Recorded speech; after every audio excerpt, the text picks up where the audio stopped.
Good afternoon, everyone. We got a beautiful chart pulled up because we're going to get into some Bitcoin. However, I want to say thank you for tuning in to Billy Goat Tales on a Sunday afternoon. You could be anywhere. You're right here with us. We appreciate you. We'll get some more people in here. We're just getting started. Let's go and say hello to the team because today Tex Max Biomex is not with us, and the Red Man is at the game, the football game in Las Vegas. So we want to make sure those guys are doing well. Say hi to them. But what's going on, Jimmy Jim? What's going on, Billy? Another nice Sunday. Looking for some nice weather in Texas this week. Highs in the mid 70s, lows in the mid 50s. Nice. All 7 days of that we get a year. Where did Howard Cosell come from? Oh, it was getting close, wasn't it? It was, wasn't it? That's pretty good. What's going on, Dave Digital? Oh, just another day hanging out. Everybody that's in the chat, it's good to see you guys. If you will, take a second and share this stream out. I know you guys have X accounts. Go in your X account and share it out with your friends. Let's see if we can hit a record today. Looking at Bitcoin, man, I'm hoping it's going to save me because I'm in a trade and I didn't take profit whenever it was at its low, even though I saw it. I didn't flip over into a long. But it looks like maybe it's going to save me and reinforce some bad behavior. But we'll find out whenever we get into the Bitcoin price and charts. That's going to be Dark Crash, right? Yeah. Yes, sir. Let's say hi to Dark Crash. How you doing, Crash? Fantastic. Glad for another day. Yeah, as Redman says, just grateful for another good day. Let's say hello to chat. Jimmy Jim, you want to say hi to chat? Yeah, let's see here.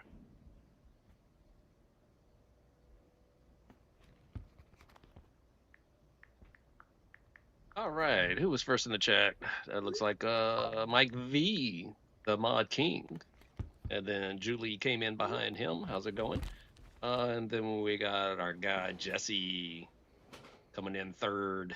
Brooks Crypto coming in. And there's Dark Crash and the Biomex and DDT. Good to see who everyone. else we got Good in to see here? everyone. Good to see Got Julie. Curtis Hill. How's it going, man? We got the real Kate Dig. We missed you yesterday. I don't think you were in the stream yesterday. Get your priorities straight. All set. Who else we have here? We got Andrea, and there's All Set. And who else we got here? I think that about rounds out everybody there. Yep. Thank you guys for popping in to Billy Goat Tales. We appreciate you. We got a lot of good stories today. Good stuff in the news for crypto. But we first wanted to celebrate. We have hit over 500,000 views at Billy Goat Tales.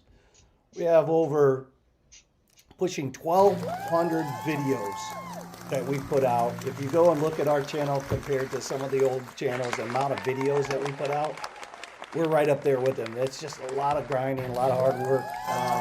So congratulations to the Billy Goat Tales team, everybody here working hard to get our content out, and it's really, really, really working. So when we saw the 500,000 views already, we were like, wow, a million's right around the corner. We're going to have 1 million views. Probably the way we're going, hopefully next 3 or 4 months, I bet you we can hit that. So that's just awesome success. So thanks, everybody. Thank you to the audience for helping us push the content out. We appreciate you. And we do have a little game that we wanted to always start with. Dave, you want to pull that? Oh, there's a game? Let's see. Welcome to Who is Most Likely? Let's warm up those guesses. Who is most likely to steal the spotlight tonight? Lock your answers. Okay, so lock your answers. Write it down. Put it in the chat. 1 is Billy, 2 is Jimmy, 3 is Crash, 4 is Dave Digital. 1 is Billy, 2 is Jimmy, 3 is Crash, 4 is Dave Digital. Who's going to steal the spotlight today on the show? 1, 2, 3, or 4. Put it in the chat. We'll see what happens, right? We are going to roll right in. Since Redman's not here, Dave Digital's going to do the crypto bubbles. Dave, you ready for the bubbles? Hey, was that the whole game? I thought we were playing the game. No, What we're happened? gonna wait for. We gotta let people answer. We're gonna come back to it. Yeah. Gotta let Oh, people I answer. got you. I'm Yeah. new at this game. So let's Yeah, do it's the a brand bubbles. new game. Red, you ready for the bubbles? Yep, Yep. I'm ready.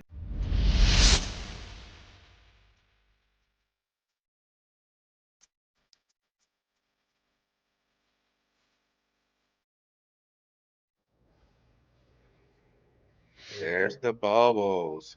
So what we have here looks like a lot of red on the 1 hour because we got this big dump happening. Nothing really standing out.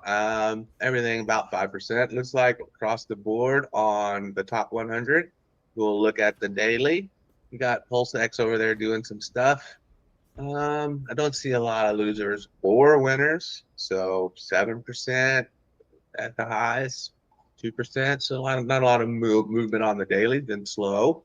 You got Morpho down 20%, Aster down 15%. So Hype down 12%, Zcash down 23%. I am in a long on Zcash. If you know, you know. On the monthly, let's see. Rain token. I don't know Rain token. That's Rain token. It's obviously had a huge pump, and now it only needs the huge dump to complete the head and shoulders. So we'll have to just keep an eye on that. Let me see, what else do we have on the yearly? Red usually covers the yearly pretty clear. What is this M token? Don't know if I've heard of the M token either. A lot of Meme stuff core. out there. What is it? Meme core. Yeah. Okay, yeah. Well, Meme core. Red's talked about it before, different times with the bubbles. Okay, yeah. So meme core and Zcash look like your top performers with Rain over there. I mean, not bad gains, 200%, 2000%, 400%. So pretty cool. And that's the crypto bubbles for today, Billy. Yeah, man. Um, let's since Tex-Mex Biomex isn't here, I will go in and share the.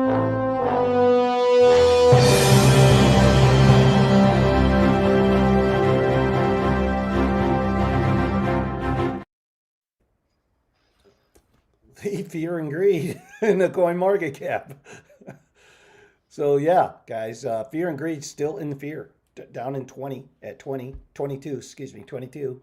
And the market cap's at 3 trillion, 3.07. We just, wow, it's just crazy. Altcoin season way down to 19. So we're definitely not in altcoin season, right?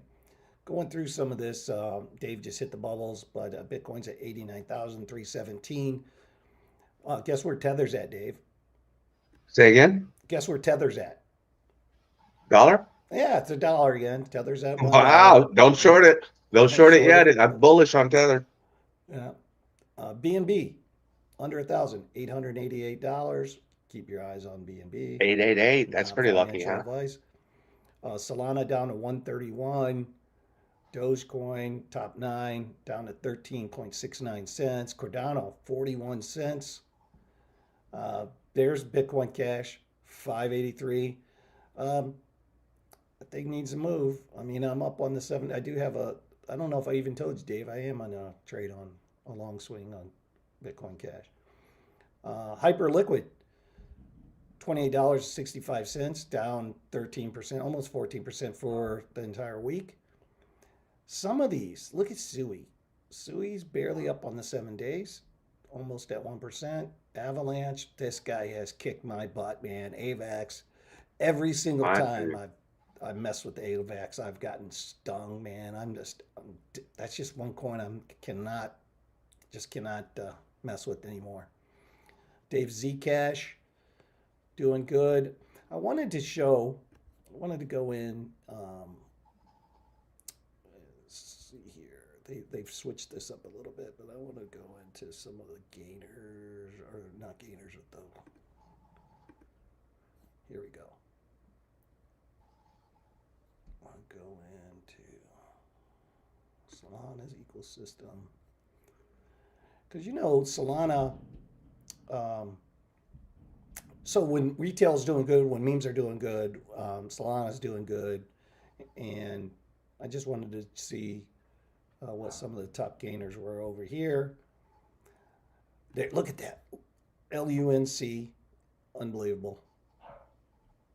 I think I still have some of this. Wasn't this what was converted? I think I still have some of this on one of my old wallets. Solana at 132.59.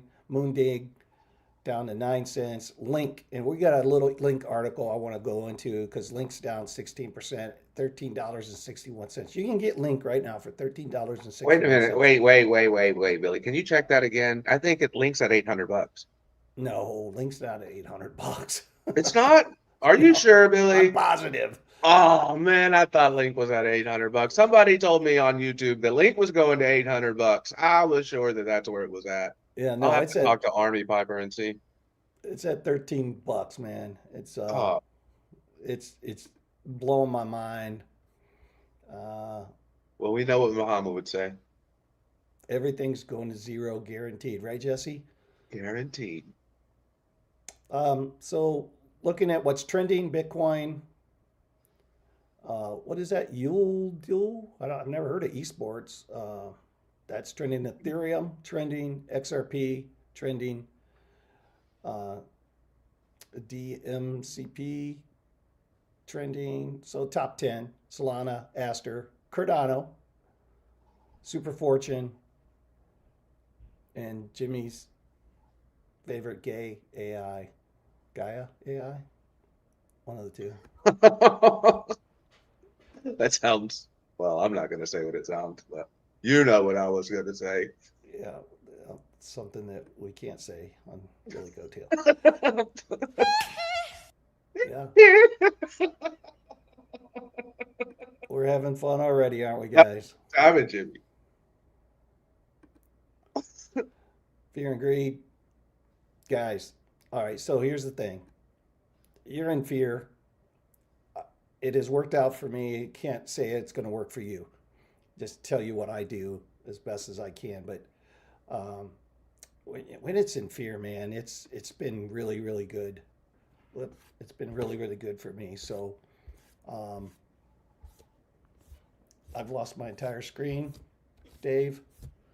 I see it. Okay, but it's gone off my monitors.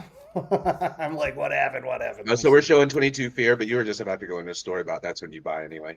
And I think that was going to lead into your first.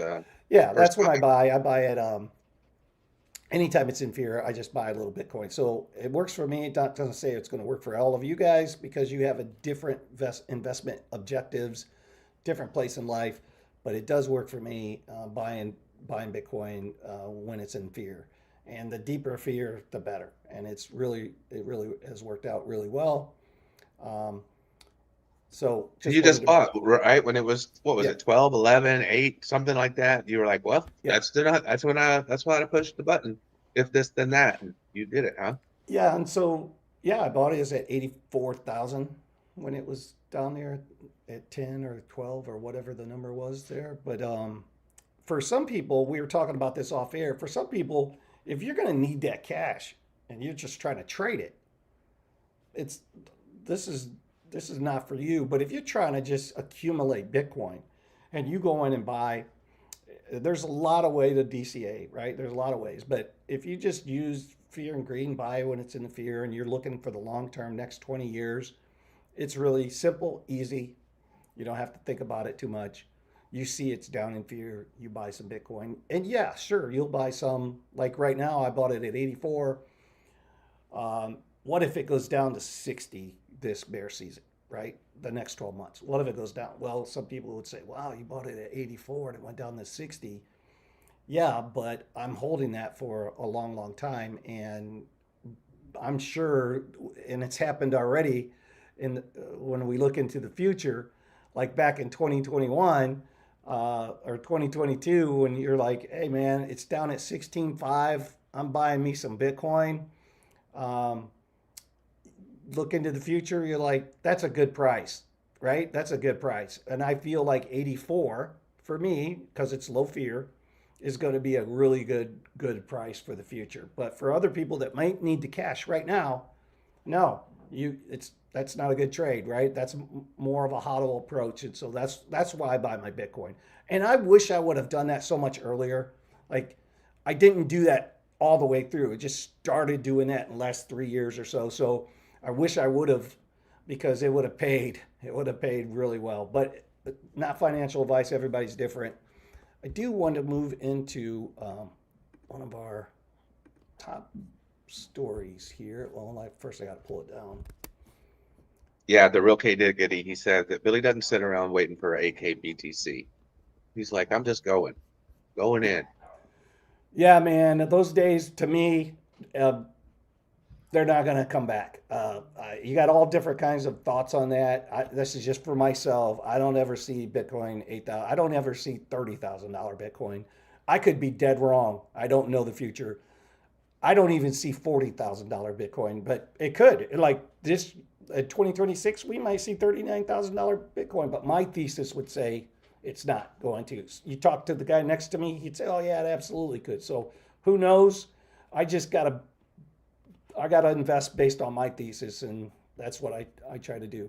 One of our top stories is, it's not. Yeah, I remember that K Diggs. I remember the AK. It's gone to AK, but everybody's right and everybody's wrong. Tino's definitely been right a lot of times.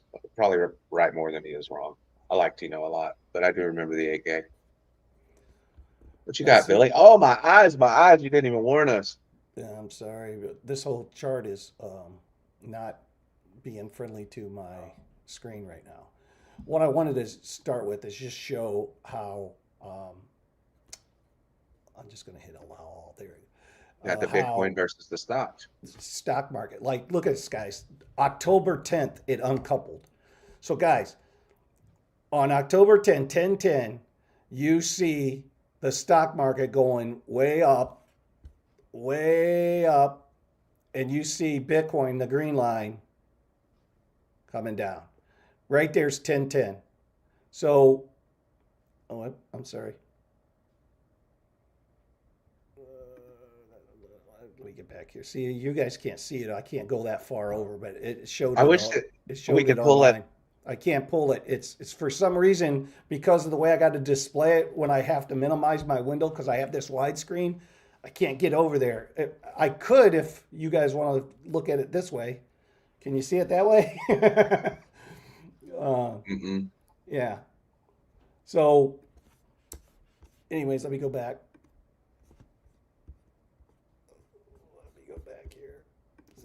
Okay. Anyways, my point about this is if you would have been in stock on 10/10, you would have went into stocks and you would have went out of crypto, including Bitcoin. You would have been way, way better off than by being in crypto. So this whole market is driven by tech and AI right now.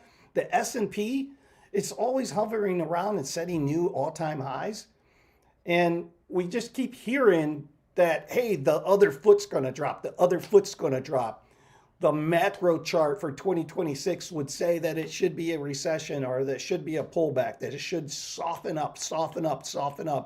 Yet, we still don't see any signs of that. The amount of money on the sidelines and the amount of money coming into AI, the amount of investment that is being made right now into AI and business is unprecedented. And that is liquidity. That is something that it's hard to argue with. It's hard to say, wow, with all of this, could anything happen? Absolutely, anything could absolutely happen. But I don't see it, guys. Like, I've changed, like the big macro chart says that 2026 should be the bear market for Bitcoin. And it also says that it should be a soft market. The mid-year election market is always a soft market for stocks. And it is just booming out there. So anybody that is not participating in that, you're losing on crypto and then Bitcoin, right? If you got hodl bags, it's going down. And then if you're not in the stock market, you're losing there. The opportunity cost there is killing you because the stock market just keeps rolling and rolling and rolling. And of course, we have gold that is always sitting out there that everybody wishes they would have got a little more of, right? Including myself at $1,800, when really a lot of people were looking at it around $1,800 to purchase. So just a lot of opportunities. And I wanted to bring up the correlation for Bitcoin. because I wanted to show you this as well. This will blow your mind.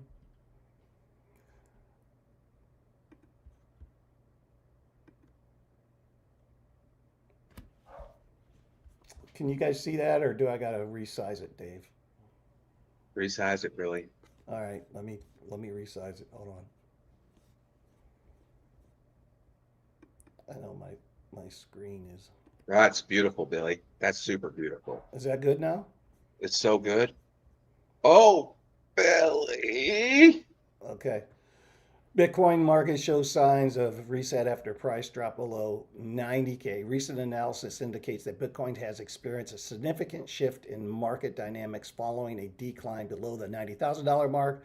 Data suggests a complete reset of sell pressure, with long-term holders ceasing aggressive sales and cooling period taking shape after a volatile period of ups and downs. Just some of the key takeaways here. The flagship digital asset profit metrics have hit 2-year lows, signaling a possible shift in market sentiment. Short-term traders react sharply to recent price movements, resulting in erratic market behavior. Indicators point toward a market cooldown rather than a continued distribution by major holders. Now, I'm going to bring this up here, but I also have another story right after we go to crash to look at the Bitcoin price chart, because Coinbase International also is saying that there's a reset going on, or a shift. And they're saying that in essence, it's resetting.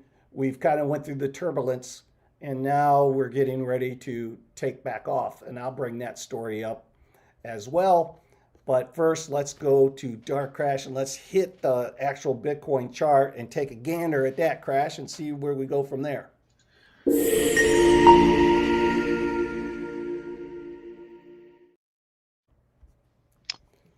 Hello, everyone.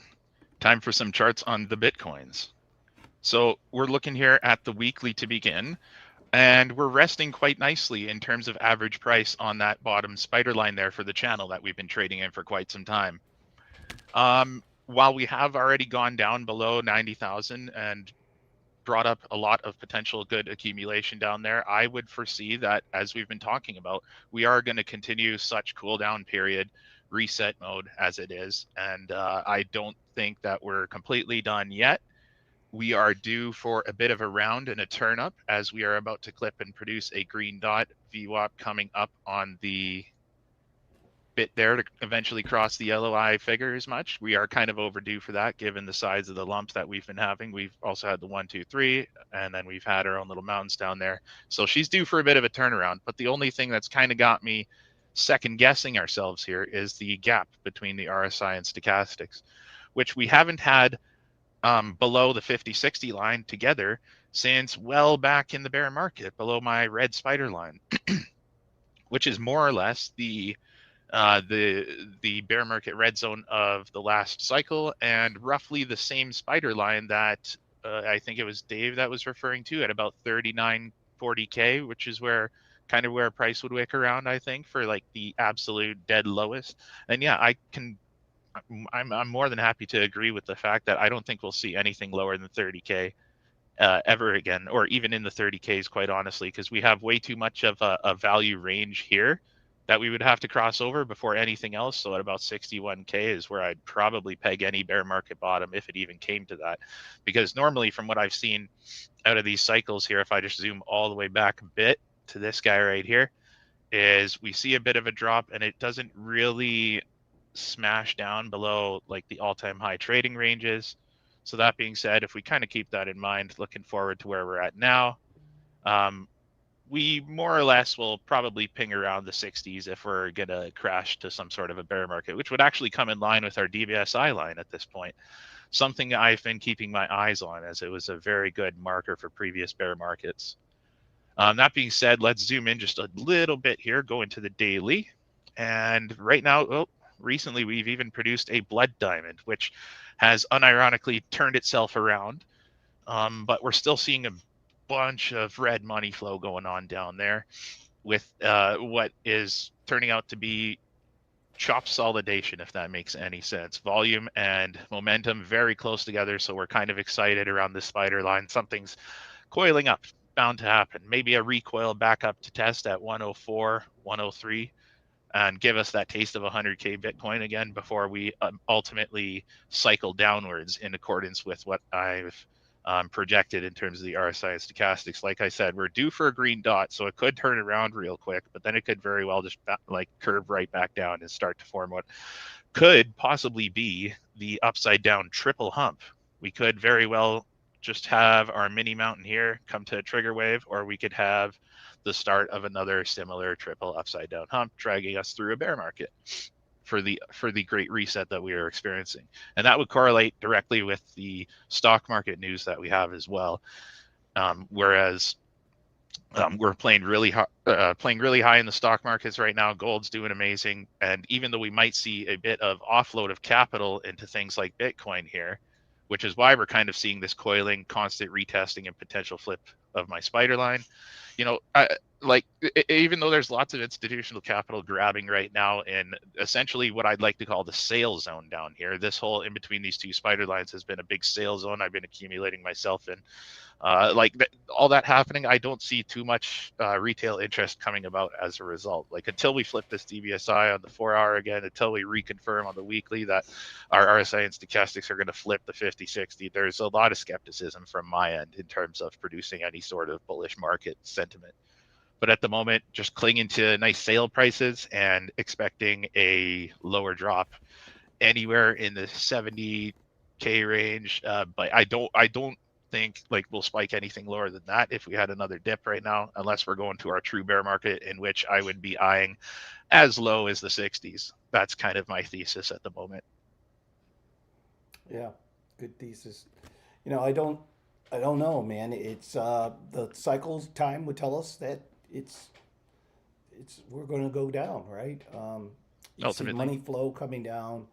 You do see money flow has not crossed the weekly, which we all know when it does, that pretty much is indicative of the bear market starting.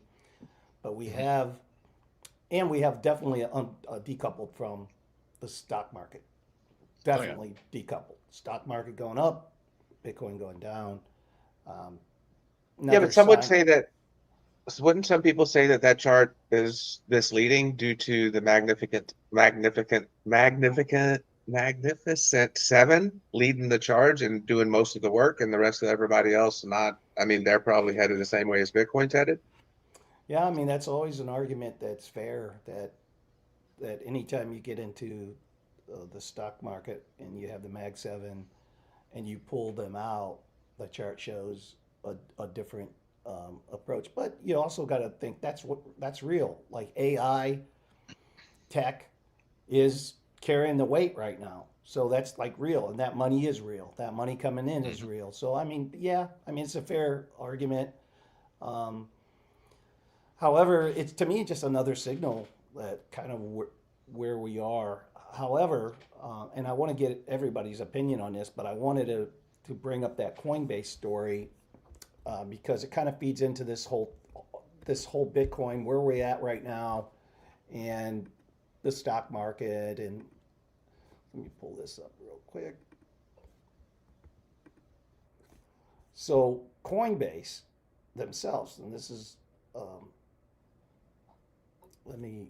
it's not 3 minutes ago. Let me reshuffle this. There we go. It was a day ago. So Coinbase forecasts December Bitcoin recovery amid macro factors. Coinbase predicts Bitcoin recovery due to macroeconomic factors. Higher global liquidity and potential Fed rate cuts are key drivers. Undervalued Bitcoin and altcoin strength suggest market rotation. Now, Coinbase Institutional anticipates a potential December resurgence for Bitcoin in the broader crypto market, citing improved liquidity and a probable Federal Reserve rate cut as a crucial factor. Now, we all know this. I mean, we're in it every day.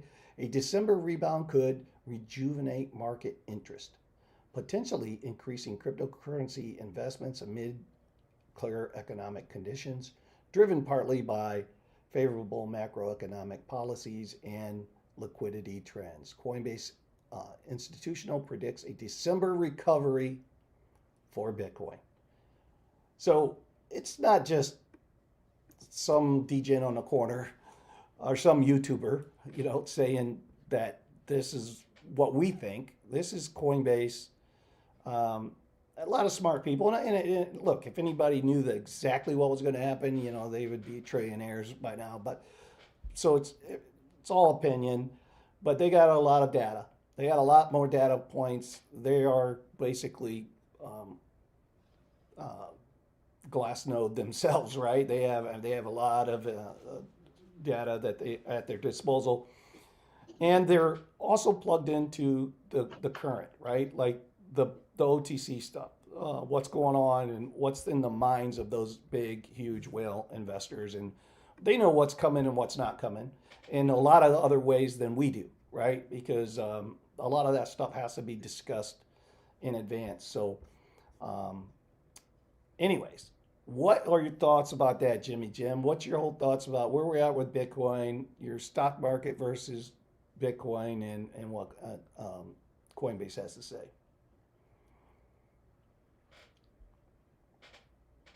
I think it's totally possible. I mean, I have to keep going back to what I've been saying and what I believe, and that is, we're in some type of a extended, maybe the early years of a super cycle. I mean, a super cycle is going to be, measured in decades. I mean, if you kind of zoom out and look at the bottom of the previous, or you went back 2 bull runs, looked at the very bottom to the very top, well, I mean, over that 10-year period, one could argue and say Bitcoin has done nothing but go up. And I mean, I think everyone's in belief of that, right? I think with rate of diminishing returns, we could also, that can flip too, and we could see a diminished bear market, to where the bear market is just more of a sideways movement. All the institutional money is still propping everything up.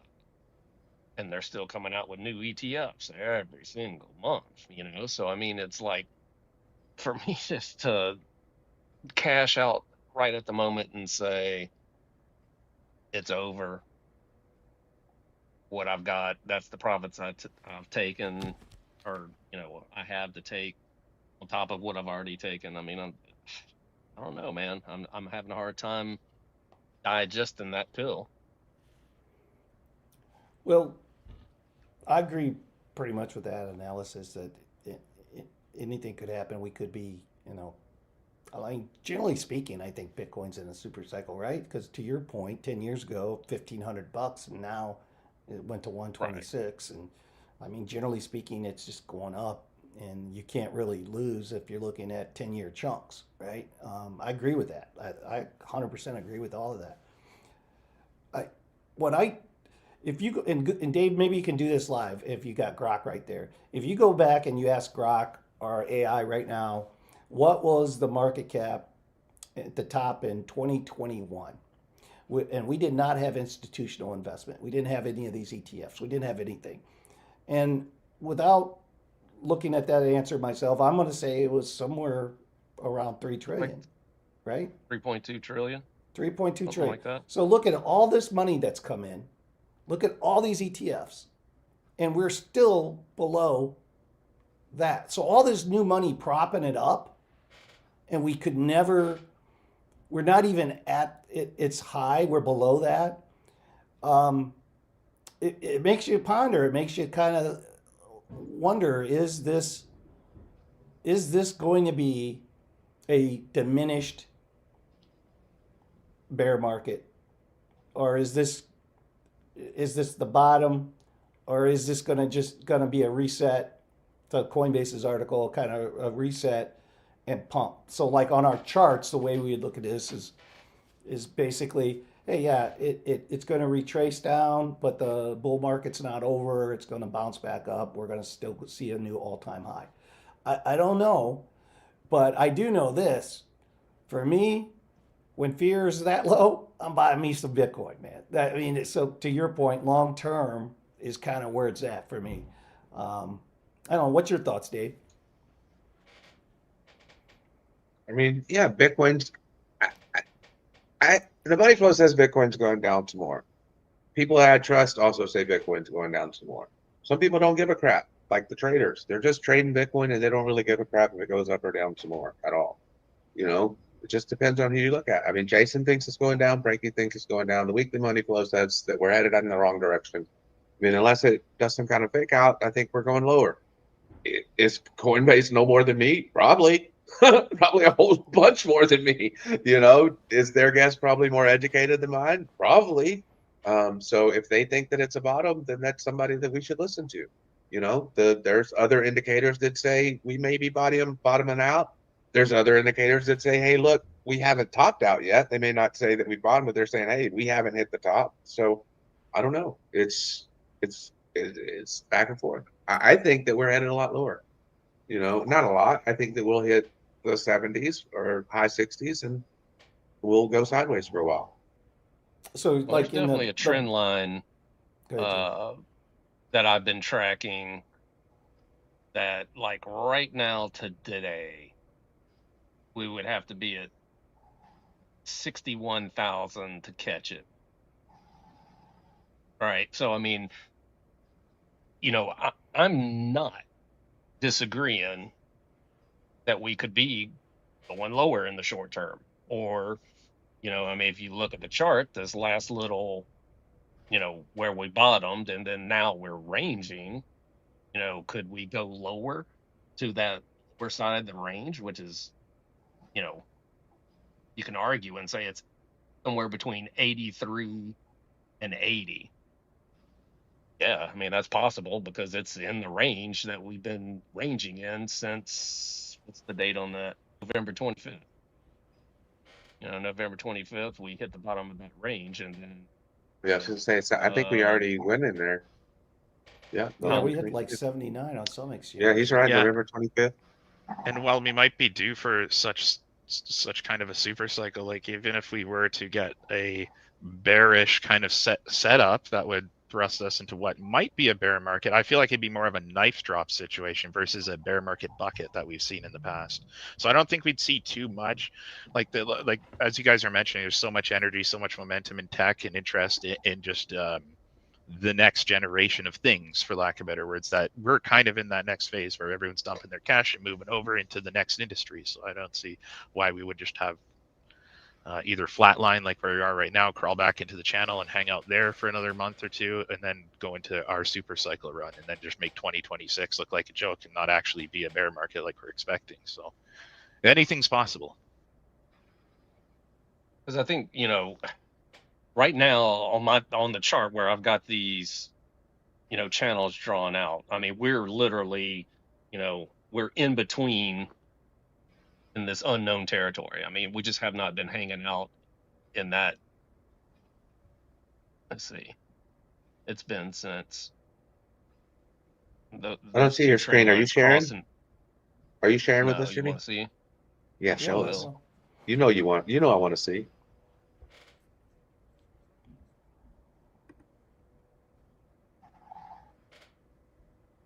So here you go.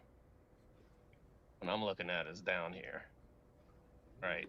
And if you just look at the, this line at the top and this line, and look how far back, again, I mean,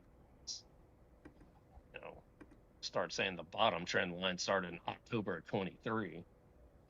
This one goes all the way back literally to the bear market. That is the bear market. I mean, I drew these two yellow lines years because ago. this is where I was going to pull the trigger on my big investments. I expected just based on doing research of the previous three bottoms, I projected in between these yellow lines is where that's where the bottom actually hit. Bam. And I was look right through here. But here's what I'm saying is here we are. So we have this trend line too. And this is where I was referring to, if you looked at today, 60.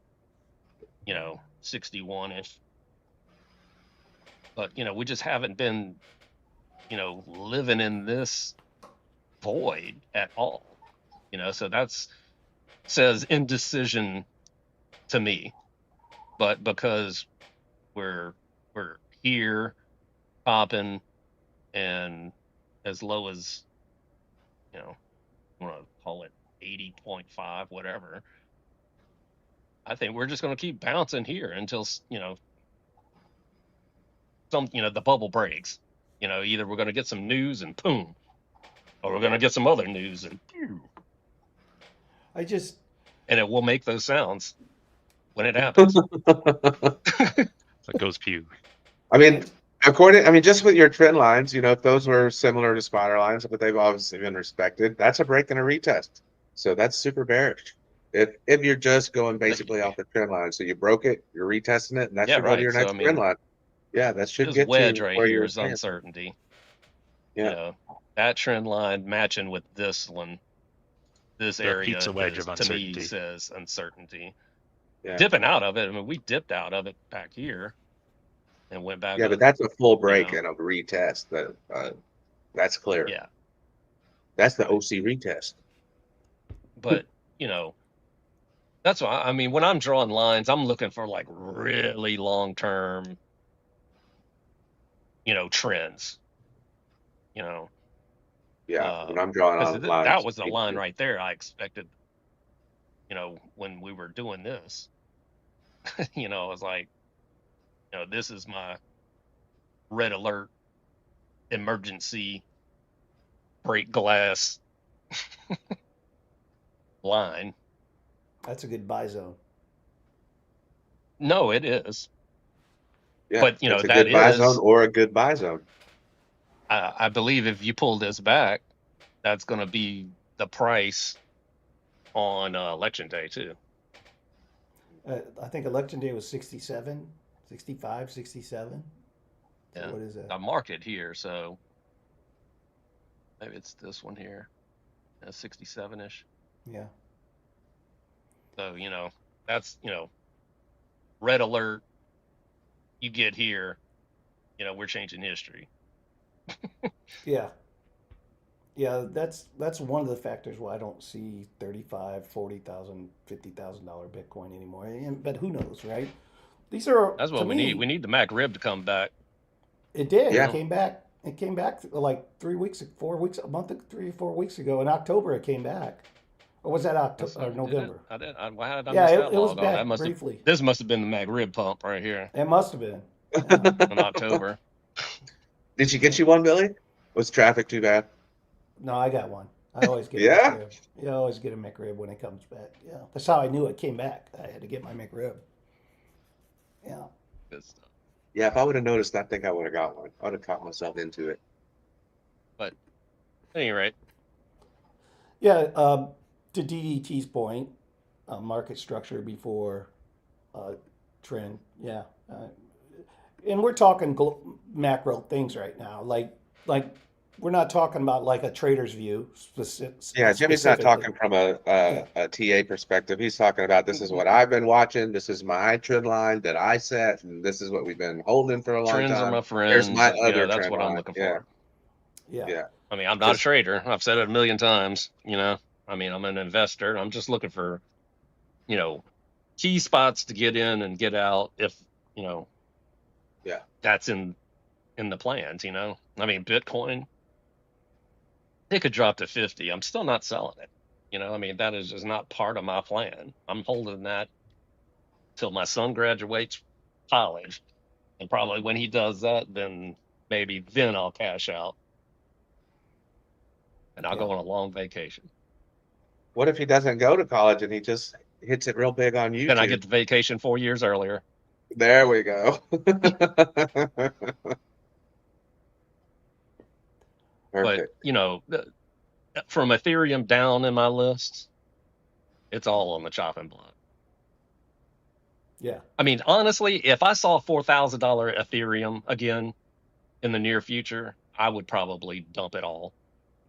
Well, and I just watched Kevin O'Leary do a segment on CNBC about crypto, and he basically said, and you guys can pull it up and watch it, I'm sure, but I'm going to paraphrase. He basically said, listen, there's only two cryptos you should own, Bitcoin and Ethereum. He said, that's it.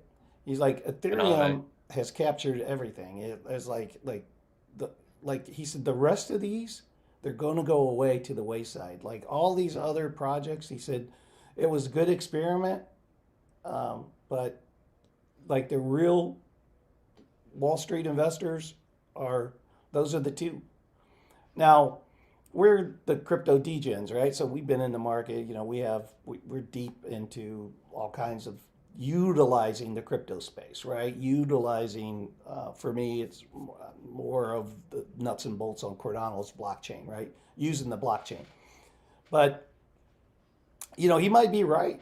He might be right. I don't know. I hope he's wrong. But it could be the shakeout. Because if you think about Well, I it, mean, that's spoken like a rich guy, dude. I mean, rich people don't get rich taking crazy risk. yeah. And that is your two, literally, other than buying USDC, which, I mean, that's not necessarily safe. But, I mean, those are the safest plays in crypto. So, yeah, I mean, that's Yeah. not bad advice. Yeah. When you got hundreds of millions, I mean, if you can, I don't. 4 or 5% gain to the rest of the 99% of the world, that's a pretty damn good. Yeah. But this whole idea of like with all of the ETFs, all of the treasuries, and we can pull it up. It's on CoinMarketCap. There's a whole treasury segment. There's a top 150 companies that have Bitcoin treasuries, and then you can go in and look at ETH treasuries, and you can see all the companies that have treasuries set up.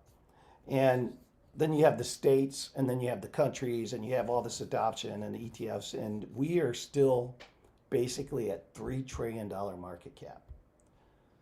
So there's just, in my mind, a disconnect there. There's a disconnect there. Like with all that new money, how is it that we're not at 5-6 trillion market cap?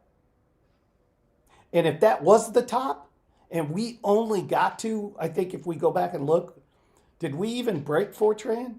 I think maybe we did once or something. I think we might have broke 4 trillion. We can look it up. I mean, anybody can go.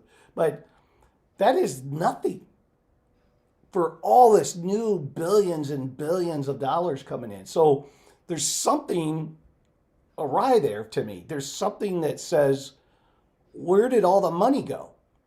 I think it went backwards, Billy. I think AI should have came out first, and then the money that funds it.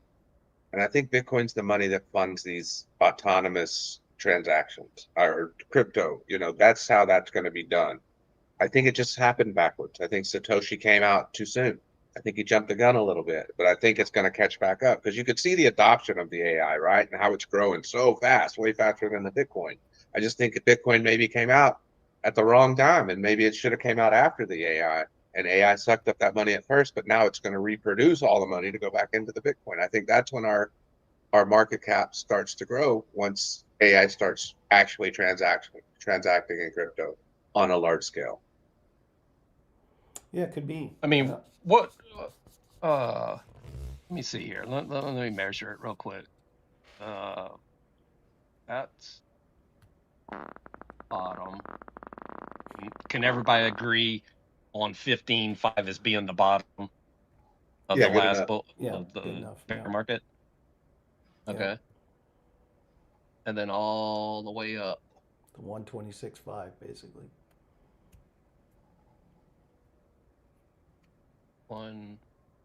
Crap, I can't.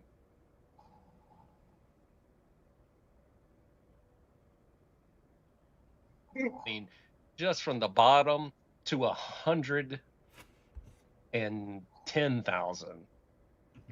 That's a 702% gain.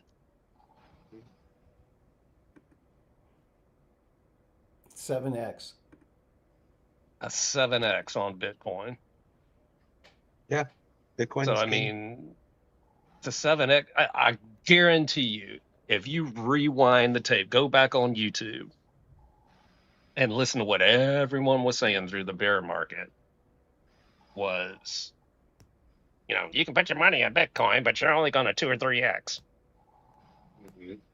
You need to put your money in altcoins. That's where your big gains are going to come from. I mean, Yep. there's that. I mean, to me, that's where all the money went, and a lot of it's still here. They've just been slicing off the top. It's still here, and that's why I feel this thing is just not over. Because yes, I mean, what you're saying, Billy, is true. You think all the speculators Is are it? coming into Bitcoin eventually once they sell their crap bag? I mean, does it feel poppy? Kinda. But when you push back from the table and you start really kind of trying to rationalize that, I mean, it still makes me think that, man, I don't feel like this is completely over. I mean, could we go down in the short term? Yes. Could we go back up? Yes. There's just so many catalysts out there right now that are brewing, and I just feel the fuse has not been lit yet, and I still think it's going to come. Maybe I'm wrong. Maybe I round trip it, you know. But the majority of the stuff I would round trip, not like I'm going to go in the negative. Right. I'll just be able to double my bags by the time the next time we ride around. Well, next cycle, I will be able to say I 1,000x or 1,000%ed my Bitcoin, right? So we 700% this cycle. Next cycle, it's going to be over 1,000%. So 10x. It's crazy. I mean, that's in 8 years, 10x. I mean, I'll take that. I wish I could do that in everything I touch, right? I mean, That's more than, what is that, 20% a year? yeah, I mean, it's great. It's like, I mean, ask any businessman yeah, if you can make 20% year over year off of a business. Is yeah, that a good business? Ain't nobody saying no, yeah, yeah. you know. And that's So that, that's any good steady business. I mean, you're doing 20% a year. I mean, yeah, that's you're killing it. killing it. Yeah, most Anything more businesses make is net you're just net crushing it, 7 man. 8%. Yeah, so We got to 20%. change the adjectives. Yeah. Andrew, good to see you. Just got here. 2x, 56 minutes behind. No problem. Okay, well, you're not going to hear me say, hey, Andrew, for another 56 minutes then. Real quick, I want to say hi to, let's see, who do we see? Jay Violet came in. Good to see you, Jay Violet. Of course, we got, thought I saw somebody else. Mortimer Duke. Yep, Trading Places. Lee Mortimer Duke is in here. Good to see you. Band-Aid, maybe a Band-Aid. Good to see you, Band-Aid. Appreciate you. Trade Intuition. Joe, good to see you, brother. Get on that treadmill, man. I see you on that treadmill. Joe's he's not waiting to January 1st. He's on it now. He's taking the bull by the horns. Good to see you. Mike level Billy. Dave 8 Dark Cash. Oh, is my mic level low? How about now? Does that sound I better? think I already fixed it, Billy. Okay. I saw it earlier, but yeah, Joe, that's when you know when somebody's serious about it. Whenever they don't wait till the first of the year. That's right. But going back to our poll, who was number 4? Number 4 won. I think, was it Dark Crash or Dave? It was Dave. Dave's going to steal the show. Yeah. Number 4. If you don't know what we're talking about, let's play that again real quick. LOL. Let's see. Oh, by the way, we do want to say this to our audience too.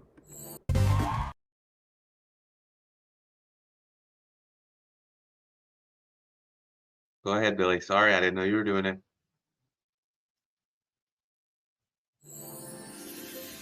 Wishing you a very Merry Christmas from the team at Billy Goat Tales.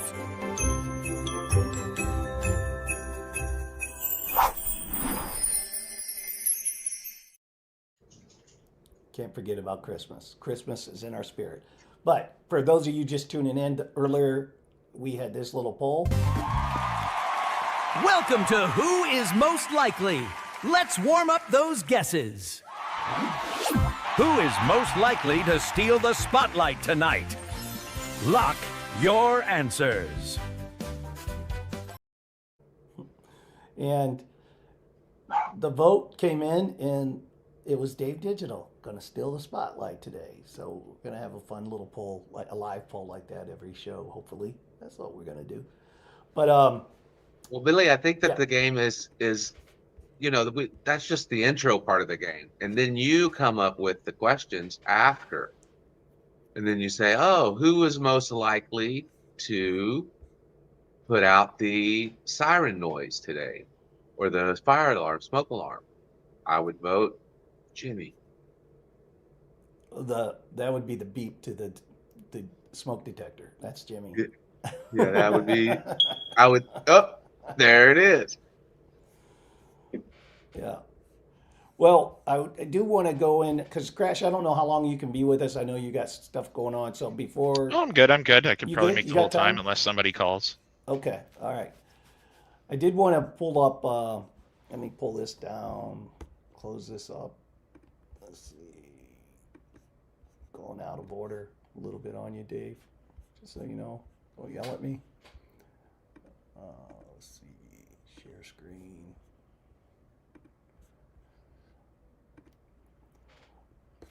So, Chainlink price forecast. Link risks 16% decline amid mild ETF inflows. I'm going to click on this full story and see what happens here. You guys, it doesn't change for you, but it changes for me, so I'll just leave that up. Chainlink edges lower for the second consecutive day amid weakening sentiment in the broader crypto market. Chainlink's GLNK ETF extends inflows for 3 straight days, signaling institutional interest. Retail demand for Chainlink derivatives wobbles, though, with the open interest dropping to 598 million. What is going on with Link? Like Link stole the show at the beginning of this bull run with everything that they're involved in. Chainlink is exhibiting weakness, trading around $13.84 at the time of the writing, which this was on Friday. The decline marks the second consecutive day under increasing selling pressure. If bulls fail to reclaim key levels and flip them to support, a 16% decline to $12.76 would be in the cards. Chainlink ETF posts mild inflows post debut. Chainlink Spot ETF operated by Grayscale launched in the United States on Tuesday. That was just Tuesday, guys. On his first day of trading, it recorded 37 million inflows, and on Wednesday, 3.84 million on Wednesday. So here you have a launching of an ETF, and Crash, can you pull up the link chart, because we're talking about last week, and let me stop sharing this. Get Crashes on there. And I know it's going to happen as soon as he pulls up the link chart. We're going to see that Link is exactly at $800. I knew it. Yeah. It's exactly where it should be. Look at this. You got an ETF that was just launched last week. What are you on, the daily, or what are you on there? This is the weekly. Oh, I my wanted gosh. to start there, Okay, go obviously, ahead, because go ahead. it's showing incredible support. Yeah, go ahead. Break it down, bro. Yeah, so in accordance with what we've had in the past, the bear market, it's done exactly what Bitcoin did, stuck just below the DBSI for a while, then it broke up, and then it had it 1, 2, 3 pump, much like our market over on Bitcoin, although a little bit lackluster, not running up to 800 like you are claiming. But it Are is you showing. sure? Yeah, I mean, you can see an 8 there, you can see an 8 there, you can see 800. Actually, that's 8,000. I'm wrong. See, that's 8,000. Oh, right got there. you. But anyways, we are consolidating around this value area above these price spikes. for what is, for lack of better words, one of the best, if not, one of the more important linking chains out there, pun intended, of course. And yeah, we're about So to you're crest. saying that this bear's Huh? chart looks bullish to you? This one actually does, surprisingly. At And this the only point, reason I is we agree with haven't that. had we haven't had any sort of like actual downturn on the volume. It's just been more or less the 1, 2, 3 spike, and then it's all up. This is all up. There's a lot of aside from this being red, that's the only thing that's kind of got me on the downside here. All of this is just looking like it's ready to at least come up in momentum wise to the -20s, which would more or less produce a, if I were to say, it would probably be a bump to the top of the EMA ribbon, or at least the next little gap up there around $17, $18 is my assumption, but not 800. Not 800. I can't believe that. I'm gonna have to Okay, ask so somebody else. can you go to the daily? Oh yes, of course. Let's so so on Tuesday and Wednesday of last week, what did the price do? Is that the two It green shot up. candles? 2 green so there'd days, be Monday right and here. Tuesday. Okay. Well, that's good to see. So, a launching of an ETF. There you go for the audience. Launching of an ETF. Look what happened to price. Mhm.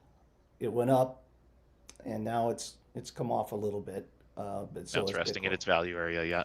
But look at those Yeah, but that moves. would Hold on the on. daily you've got Moon Dog, so that looks like a higher price than coming. Well, hold on. Look, can you measure the percentage? So, on that Monday, what was the price at close of Link, and then what's that percentage? At the wick or the body? If you're starting with the wick, do wick Starting to with the wick or body, we body to should go to body. the body. Yeah, whichever one. So that's body to body. I can't read it. 16%. So on ETF launch, we had a 16% move. More or less. Yeah, more. I mean, yeah. Let's. I mean, you can measure it a couple different ways, but let's call it 15-16% move, which is that what somebody would think would be reasonable for an ETF launch? Initially, I would say such, especially in accordance with the ribbons and the other technicals. I would have actually personally expected a run up at least to the DBSI, but we didn't even see that. Right, and me too, Crash. It's that Especially with this trigger wave. Yeah, let's go back to your chart. I just wanted to. Oh, yeah. Well, I mean, one might argue Bitcoin ETF launched on January 10 and barely was it a green day, and then it dramatically dropped off. Matter of fact, that is the one thing I got my eye on right here. If you're looking at my 4-hour chart, obviously we have a rising prices here, or rising momentum in conjunction with this setup right here. So what I think is this little guy is about to print. Like we got ourselves a spindle that's flipping between red and green. That's a bold right now. divergence for sure. Exactly. And this guy's coiled right now. Something could happen. She could go all the way up to this next pocket right here up at like 14.4 really quickly here. Yeah, because that's a 26% move from the bottom to the top in those 2 days, Billy. So that's a pretty significant move for Chainlink, and it's simply just retesting those highs on the daily that it just came out of. So that's also bullish. You said 36%? 26. 26%. Okay. Uh-huh. Yeah. Yeah, so it is forming new structure on the daily, so it could be bullish. Oh, I mean, I know somebody that might call that a little flag. I think right now where it's at is bullish. That's not my point. What my point is, we are using ETFs as part of the narrative to say, with all these ETFs coming online and all this adoption, then I go back to the 3 trillion market cap. It's like, goodness gracious, I agree, right? Like there's so many ETFs coming on. There's all these countries, there's all these treasuries, there's all these institutions, these states that set up treasury. I'm like, yeah. And we even have tracked on the show like some of the ETF inflows day in and day out, right? And it's like huge dollar, just billions, right? And it's like, how are we only at 3 trillion? Something seems just not fundamentally correct there.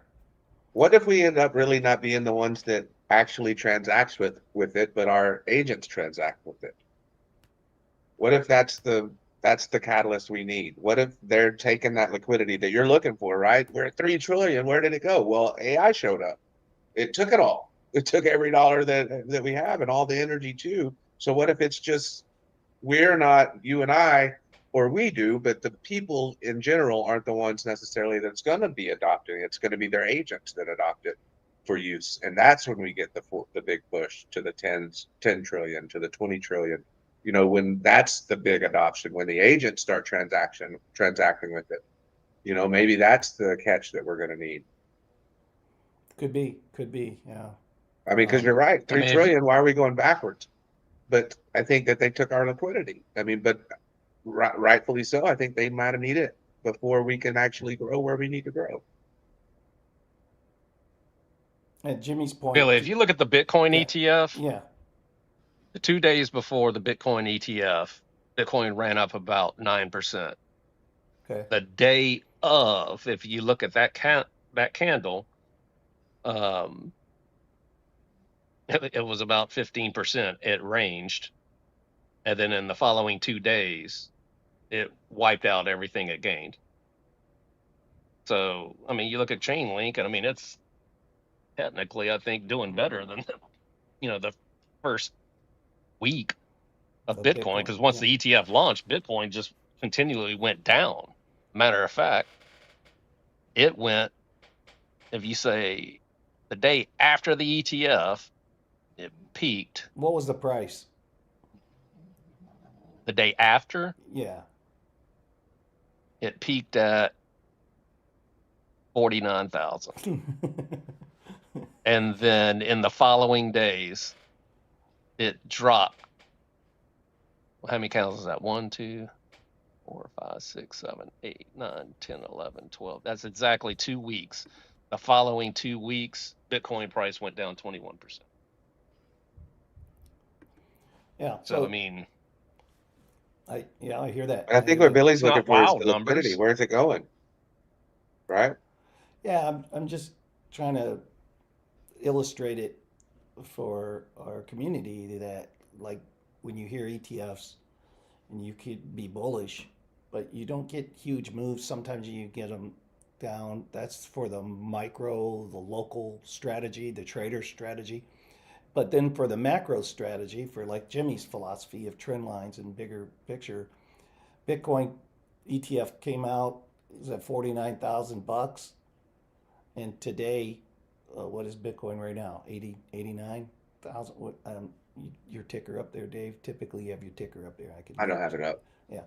But Bitcoin is 89.6. Yeah. So I mean, if you think long term, Chainlink, because it had a lot of market sentiment, it had a lot of hype. The CEO was at all the Washington meetings with Trump, very much a part of the administration process for the legislation and be a part of the input onto that. And it's so cheap right now. Like, it is so cheap. I do agree with Crash and what Dave was saying. Like, it is coiling up, I think, for our audience. I mean, I do agree that it could be a great buy right now. However, all these cryptos follow Bitcoin, right?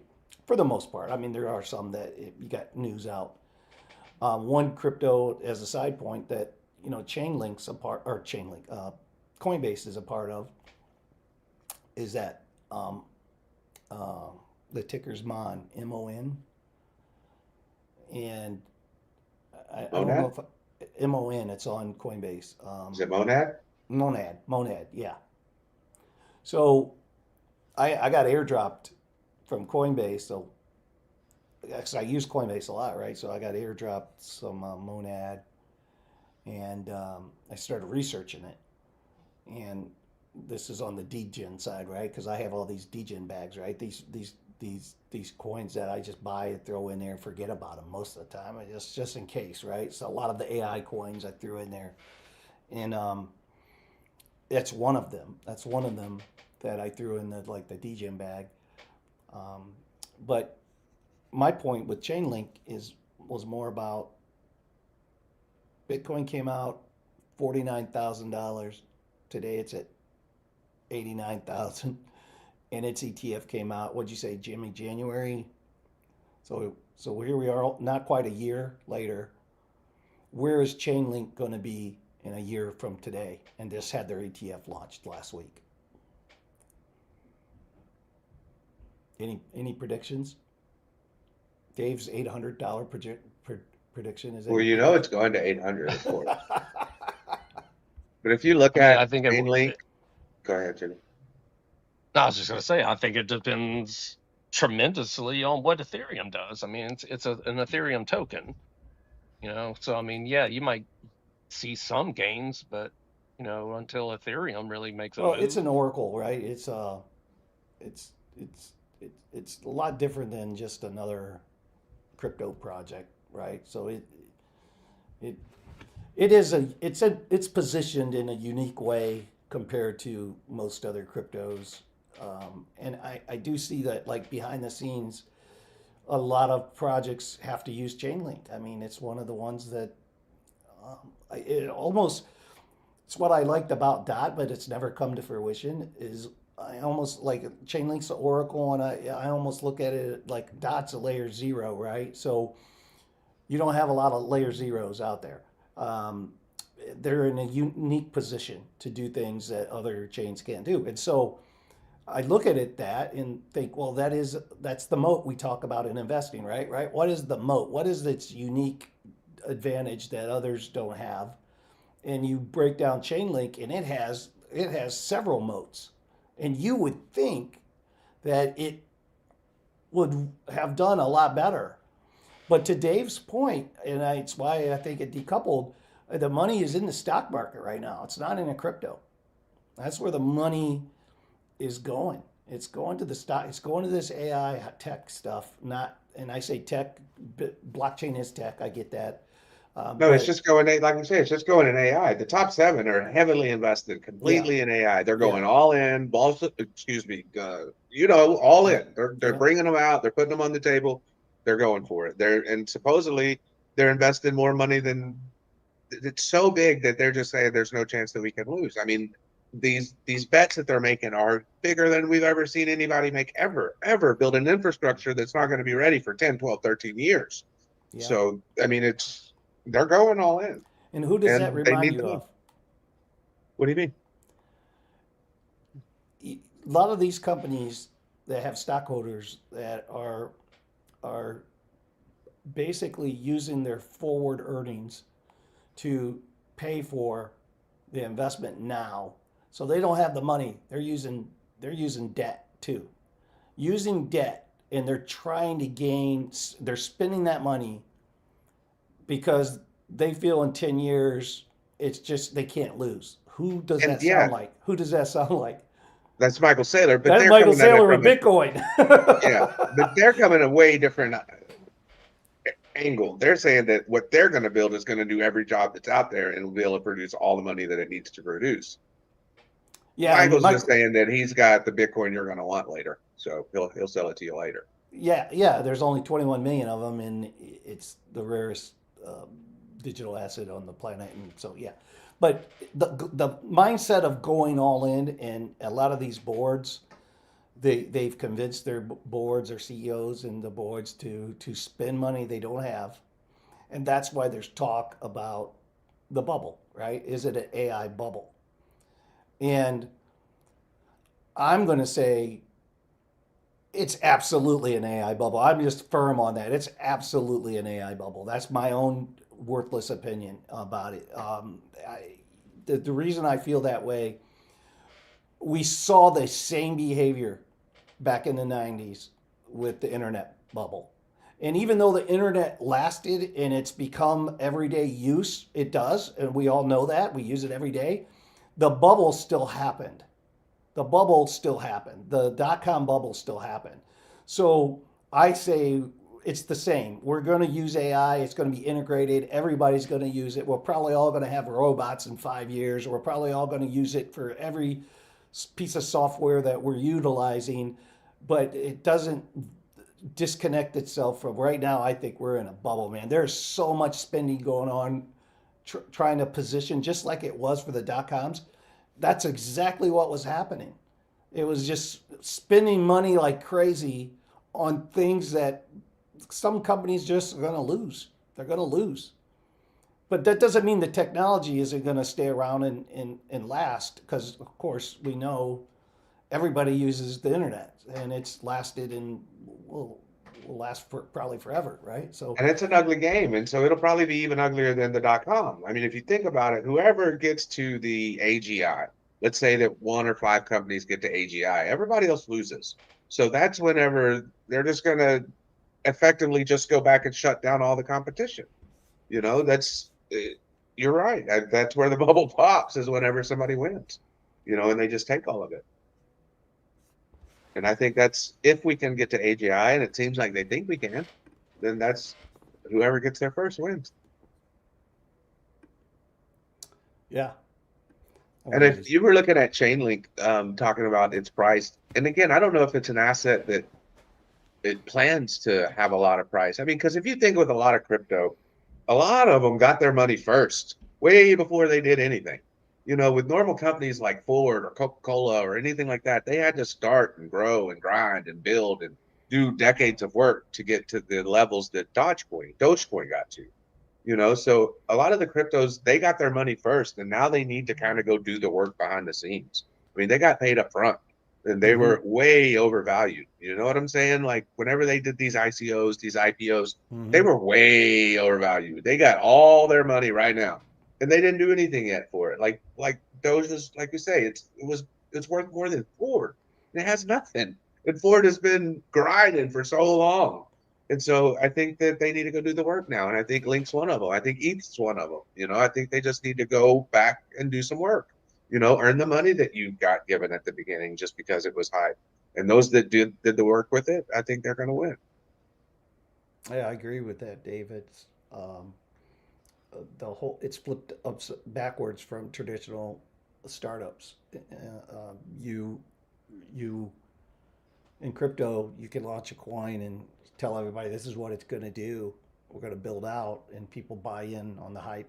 And yeah, with the jankiest website you've ever seen. Like, yeah, we're going to do it. Like, you're not going to do anything. You don't even know some of them HTML have, yet. right? I mean, Ethereum did that too. They said we're starting the Ethereum Foundation. We're starting this layer 1 blockchain, different than Bitcoin. They came out of Bitcoin, and so did Cardano, right? Cardano, Charles came out. You know, they all were part of the Bitcoin, and then Charles was part of Ethereum, right? And just had a different mindset, a different way to do it than what Vitalik was going down with that team. He was on that team. He was part of that team. So it's interesting that idea that you could, hey man, this is going to be part of the future, and nothing was built yet, right? And there has been change that, like, I think Chainlink is one of them, that they're so integrated.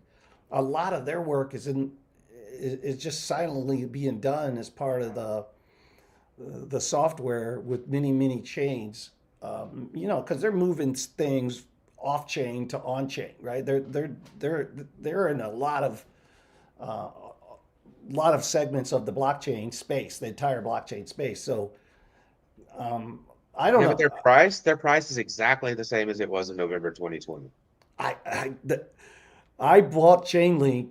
That's one of the reasons I found it so interesting. I was able to pick up some Link around $5-6, but most of my Link I got right around this price, and it did dip, and I did get some for, I don't know, $5-7 in the bear, but I am looking at buying some more. You know, I am looking at buying some more. But what I resist is what we talked about earlier. Ethereum, Bitcoin. Like if we go back and look at these last 4 years, where should I have put my money? And Jimmy just brought it up. 7x on Bitcoin.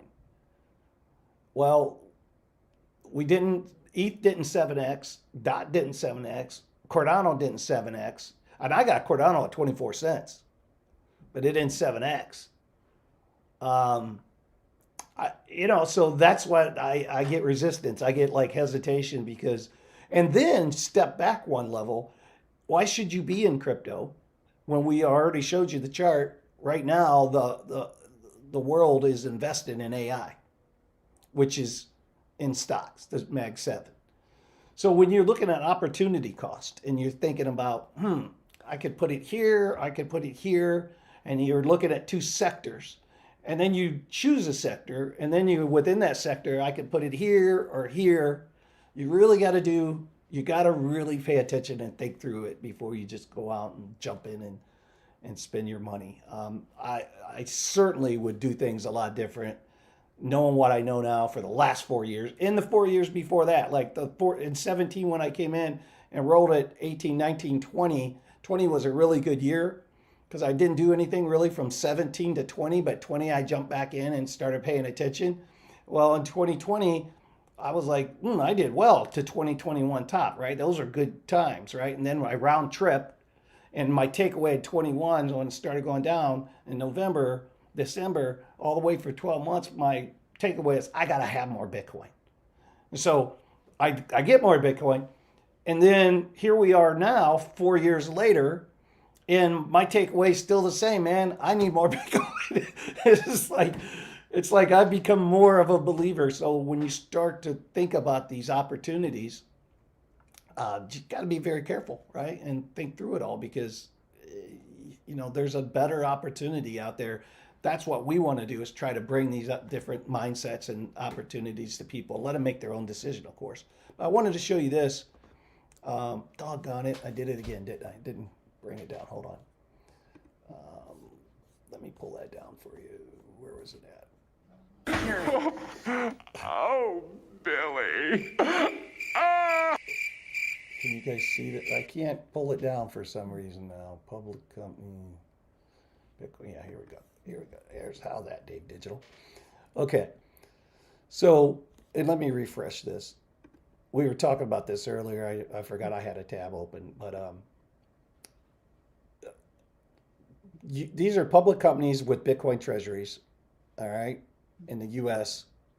And you got Japan, you got China, you got other countries, but Bitcoin Holdings by company, strategy 61.62%. These are all companies. You can go through here. Here's Spark. We know some of these. Hut, Coinbase Global, right there, 1.42. So you just all these different companies. But let me go down here. One thing nice about Coinmarket is you can really dive into all this information. Here are the rankings in order. 650,000 Bitcoins, $58 billion. And it comes all the way down. There's some companies that I know people that have more Bitcoin, right? Than 19 Bitcoin. So Bit Mining Limited has 19 Bitcoin. That's it. You got some people we know that have more than some of these companies that have started a Bitcoin treasury. And here are some other ones that are getting ready to start a Bitcoin treasury. They don't have any Bitcoin in it yet, but they're getting ready to start a Bitcoin treasury. So you got all these treasuries popping up. It's just interesting to me that you're getting this mass adoption and we're at 3 trillion, man. There's something that I still don't have the brain power to figure out because my gut tells me, my spidey senses tell me this thing should be 6 or 7 trillion minimum. Why isn't it? And if the answer is, well, Billy, the money is going into the stock market and AI, then I could say, yeah, I see that. I looked at the chart. But what I don't understand is None of this money was here 4 years ago. None of it. There was no institutional investment. There was no ETFs. There was no government. Yeah, America had some seized Bitcoin, but they didn't have a strategy to put in to buy Bitcoin, or to own Bitcoin. Look at the countries that have done this. It's like, where's all that money going? Something just doesn't seem right to me. It's like, I got to figure it out. I'm going to keep talking about it on it because there's got to be something glaring that I'm not seeing, but just a common sense says this thing should be $6 or $7 trillion, man. It's like, that's all new money. That would almost be saying that everybody from before left and it's just been replaced with institutional government investment. Now, if that's the base case, then I can say, okay, that makes sense. But we know that everybody didn't leave. Well, If anything, more people came in, I wouldn't the say that market more cap people hit came in. 4.2 trillion. adoption wise. Yeah. That's where it topped. Yeah. And that was October 6th. Yeah. of 1 trillion 25. above I 2021. mean, let's just but say that there was, well, no, it just still doesn't work that way. I was going to say if they're savvy traders, a third of them, they took their money into AI, but that doesn't answer for the institution money that should have been there still, you know? There's just fundamentally something that nobody can explain it. I'm listening, I'm open, I'm reading, I'm jumping in, I'm trying to figure it out, but I just can't grasp it. I'd love to talk to Michael Saylor and ask him that question. It's like, you got a bigger brain than me. What is the answer to that question? Because it seems like, and if you talk valuation, because I even ran that, like, let's just say at market top, any coin, just take one coin. So your Polkadot was at $50, and now it's at $2. So valuation wise, it's really, really low, right? None of the alts ran. I get that. I fully understand that. Like at the market top, all the alts were at good price points, and now they're down. So the altcoins valuation, just alts alone, are down, Bitcoin's up, and that's true. If you look at it, I've dissected that too, but I don't. With all the new money dumping in from the treasuries and the ETFs, and minus out the valuation, it still doesn't work. The math still does not work out. It's like we're still off in that scenario about 1.8 trillion, and I'm like, man, something. I guess what I'm trying to say in my own difficult way is I feel like something is being manipulated, and I can't understand where or why, but it just doesn't seem right. And to Jimmy's point, are we going to blast off? Like I don't know. I really don't know. And that's why my strategy is buy more Bitcoin. And if we do, great. If it goes down, I don't think it's going below 60, and I'll be all right anyways. But I'd love to know the answer to that. I just need a bigger brain. What's Darren saying here? Darren's got a big brain. The ETFs and funds are neutral position. He's got a big brain, does he? Between ETFs and Bitcoin and ETFs Bitcoin. Or is he just happy to see us? ETFs. Yeah. Well, here's a scary fact for you. Yeah. I just measured the top. What was that date? November 9th of 21, and measured out to December 7th of 21,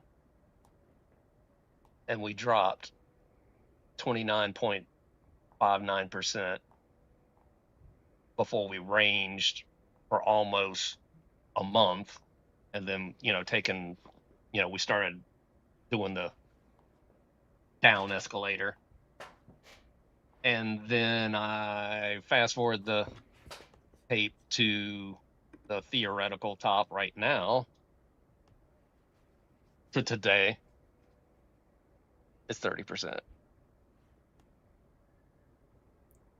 So exactly from the top last market to December 7th to our theoretical today top to December 7th.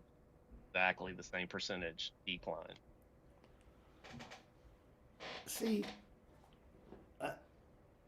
I hear you, Billy. I mean, you ain't got to say it. I hear you. Don't Man, feel like that's it. all natural there. Come But on, man. I think we were saying the same thing last bull run. Man, it don't feel like it. I don't know. And it could be. It just like But I'm with you. It doesn't add up. But I mean, you got to take in the fact we got millions of altcoins now. That's diluted down. sure. But if you just single out Bitcoin, Oh, it's done well. just single Yeah, out yeah, Bitcoin. it's Forget done well. all the Yep, altcoins. yep. I see I that. mean, Yeah. 7x. Yeah. Oh, yeah. Bitcoin by itself, no, I get it. Makes sense. Perfect sense. Understand it. But you got ETH as probably the second largest ETFs out there is on ETH, and it didn't even it barely busted its last cycle all time high, just barely, right? I'm gonna do something fun. What's that? No, I said I'm fixing to do something really fun here. I'm gonna All go right. on my Google Calendar, and I'm gonna fast forward 4 years from now, December 7th, and I'm gonna make a Dude, note and I'll be say, 100 years old by then. Can you make it like 30 years so I can at least think of that I'd still be around? no, I said 4 years.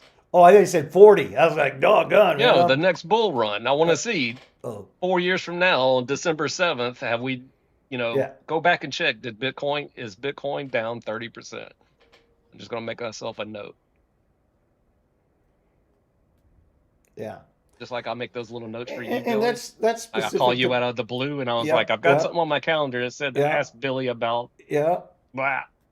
No, Jimmy's called some good stuff, man. There's documented proof of that for sure. Documented proof. But that's just really price itself, right? I'm thinking more of the market cap in general. And to your point, yeah, if you just look at Bitcoin's market cap, it's there. I see all that makes sense to me. Like the crypto market cap, which is everything, it doesn't make sense to me. And there's a lot more ETFs. There's a lot of new money that just was not here before. So how Well, if you else?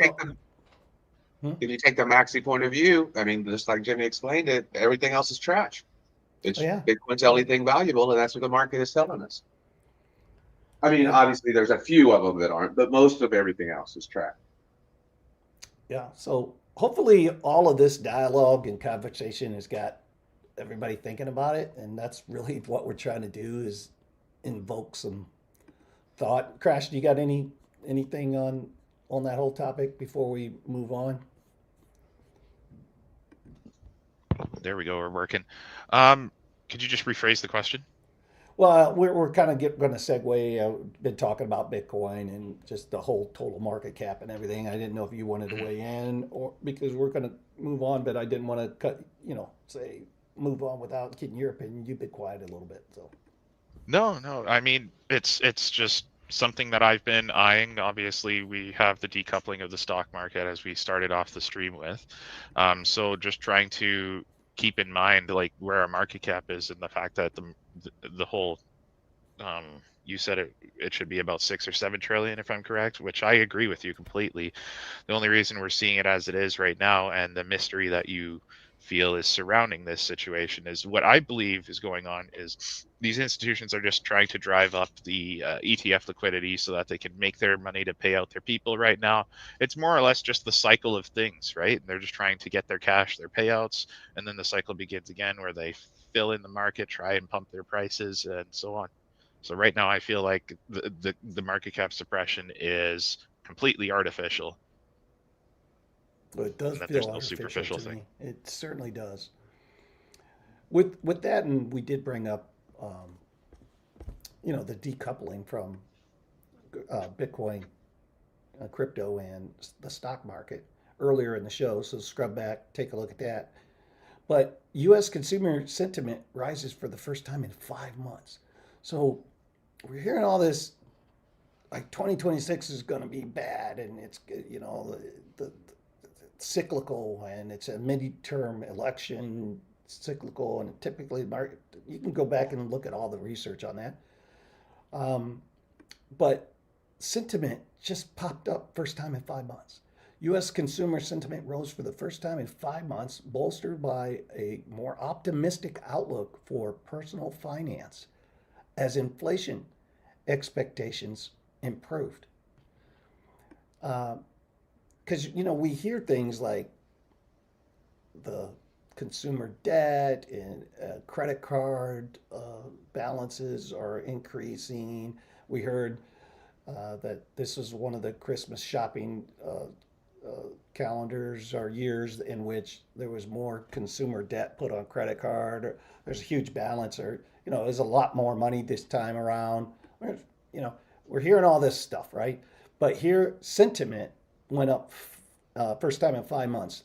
The preliminary December sentiment index rose to 53.3 from 51 a month earlier, according to the University of Michigan. The survey period includes responses from November 18th to December 1st, following the end of the record-long federal government shutdown.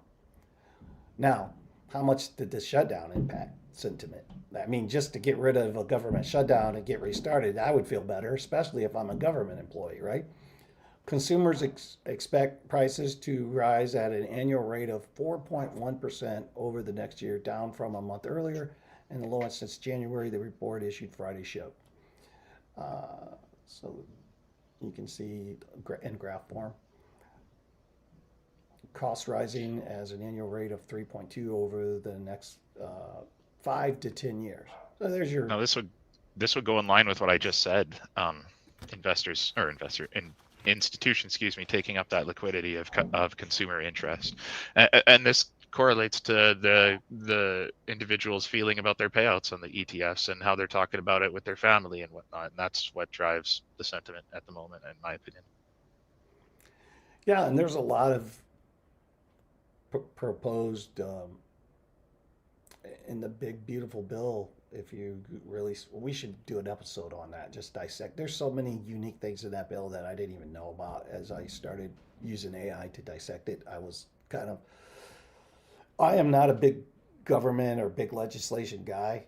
I'd let the free market kind of discover things, not government. But when I read some of the stuff in there, I was kind of amazed, in a good way, actually, that because I know those things are going to be allow for more investment and allow for more liquidity, and so that's why I mean, in a good way.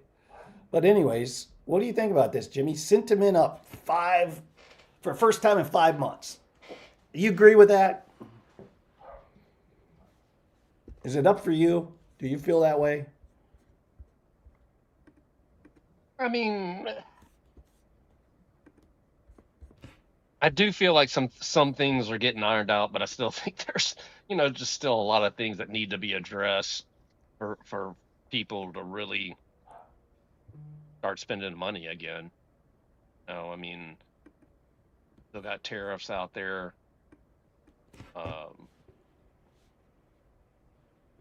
And I think it all kind of goes into play with, that's even kind of causing weirdness in the market too, right? I mean, just all of those macro things still lingering out there. I figured by now we would have zeroed out tariffs. Everybody would have come to the table, figured this out by now, almost a year. But I mean, if I rewind the tape and think back to the ending months of the last administration to now, I mean, we're not even the halfway point. Yeah, or a quarter of the way, through this. But do I think sentiment overall is better? I mean, I do. I mean, is it? Oh yeah, it's just all better. No. I mean, I think the direction has changed. I think we're going in a better direction, and I think the effects of that is playing into this. And that could even be playing into this whole crypto market, right? I mean, as that sentiment changes, as consumerism changes and improves, people start spending money, that can turn a market around, you know? Mhm.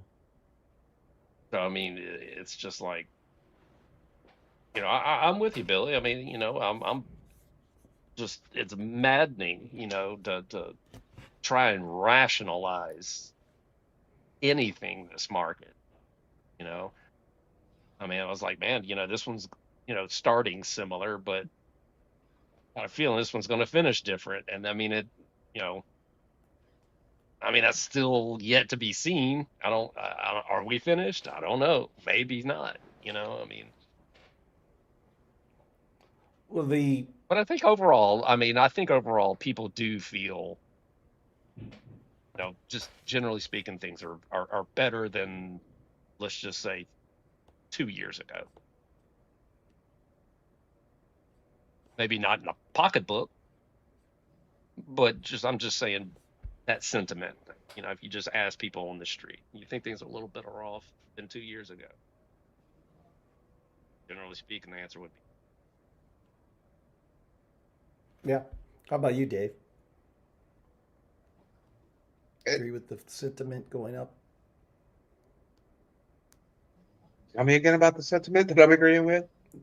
Do you agree with it that because it's they're saying it's better. So in the last 5 months, it finally went up. Consumer sentiment is better. See, I don't So know. I don't. it's a Yeah, I positive don't outlook. understand. I don't understand consumer sentiment. I don't know what they're basing it off of. I don't know. I don't understand that data, and I don't think it's real. So I don't really have an opinion. I don't have anywhere to base it off of. I think Yeah. that they fake you all think those it's okay to numbers. spend money right now, or do you need to hang on to money? I think that it's tough. I think you have to spend. I think you're just barely trying. A lot of people are barely trying to just get by. So they're trying to buy eggs. They're trying to buy milk. They're trying to buy things that have gone up a lot. I don't think any of that's getting better. I mean, here in Texas, gas is lower, but that seems to be the only thing on the bill that's lower. Everything else seems to keep going up, and it doesn't Eggs are make That's sense. lower. pretty big. I burn a lot of Eggs are lower, gas. but steak is 3 times as expensive, or 30% more expensive. So I mean, it's like they're just moving Yeah, the we egg just around. bought brisket, and it was like $40 a pound at the barbecue joint. On Yeah, that note, as the son of a farmer, I'd like to point out that buying from the source is probably your best bet. Just support your local farmers.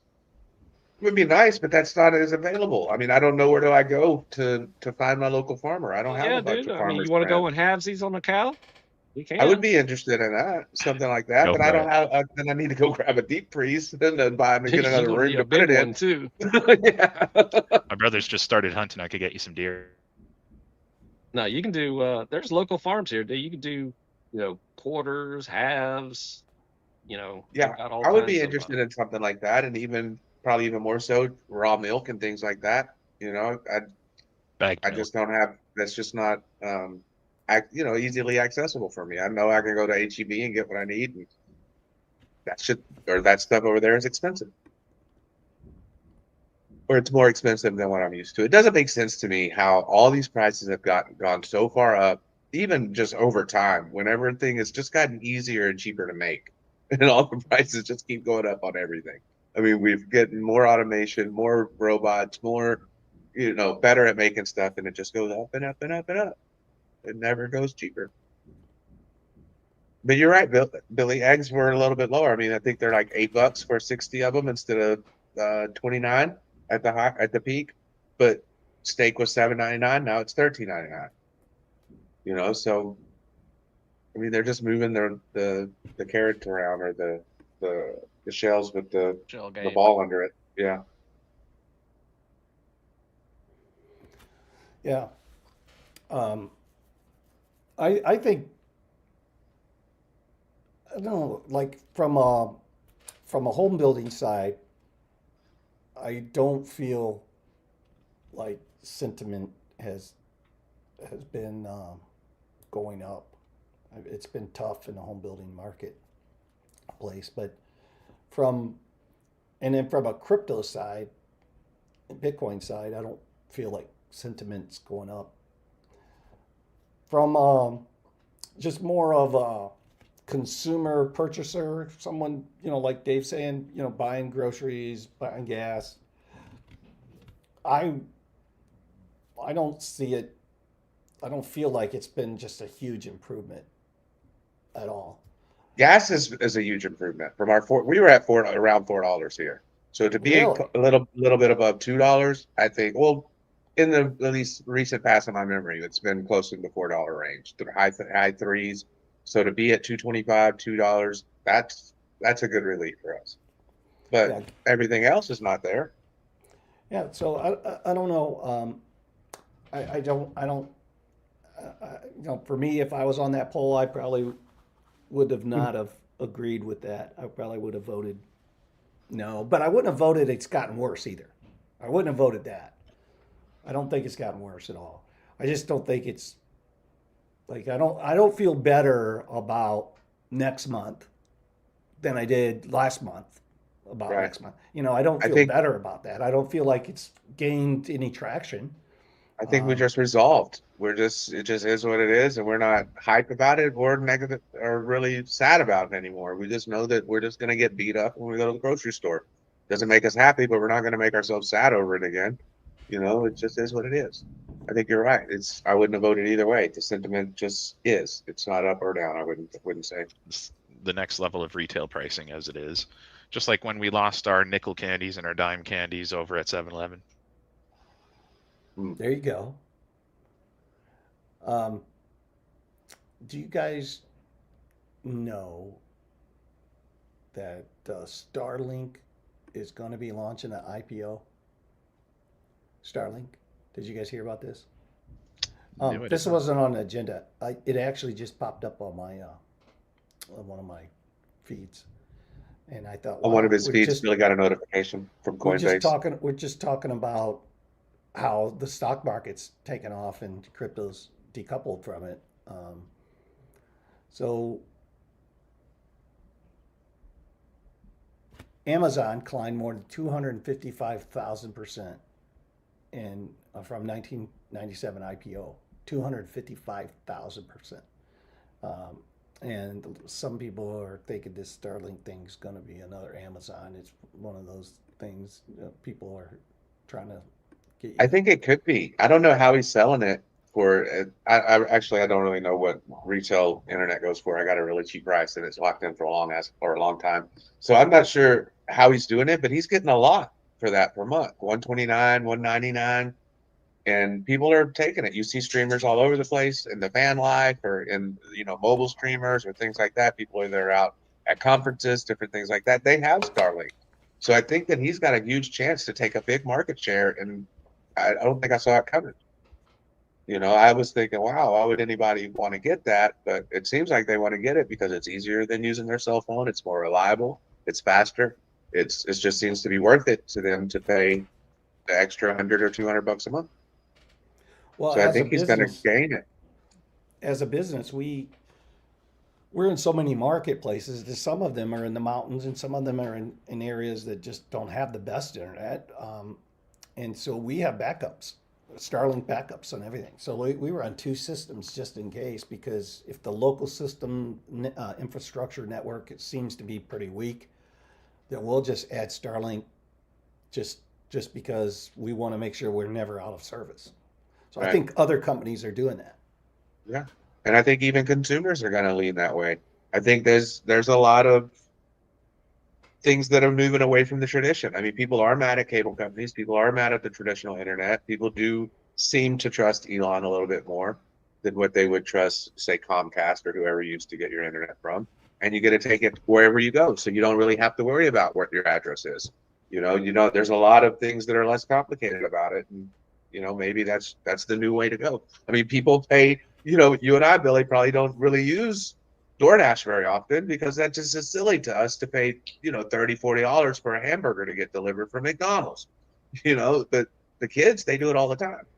The new generation, that's no big deal to them. They would rather pay the DoorDash guy $10 to bring them something that's worth $5 than go get it themselves.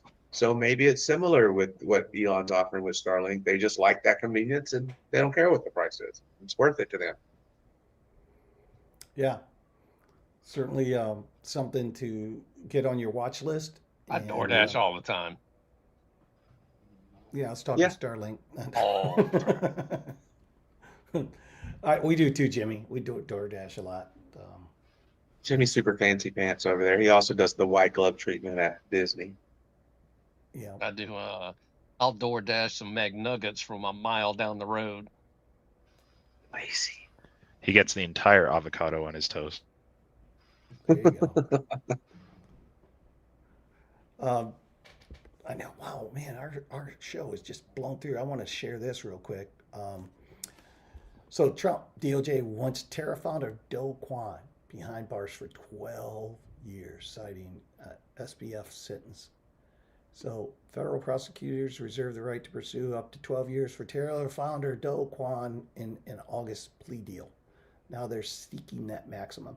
So in other words, the DOJ cut a deal with Do Kwan. Max penalty was going to be 25 years, but if you cut this deal, we're going to give you 12, and now they're pushing for the 12, the full 12-year prison sentence allowed under the plea. Look, this guy put so much him and SBF, Sam Bankman-Fried, put so much bad karma on the whole entire crypto space that, and I'd lost, I don't know, at least 5,000 on my Terra Luna. I held out. There's one from 21, right? I held out. Everybody was buying Terra Luna. Everybody, they got in early, and I kept holding out, and I just never liked the setup. I never. Finally, I'd made so many like good profits, and from 23, I was like, I'll throw $5,000 in. I threw it in at the top, man. It was like $90, and like 2 days later, that thing crashed. I was like, oh my gosh. Like I say, if you want to make your first million in crypto, you got to lose at least 50, $100,000. Then you can make this is a cost of tuition, man. You got to lose some serious money to make any money in crypto.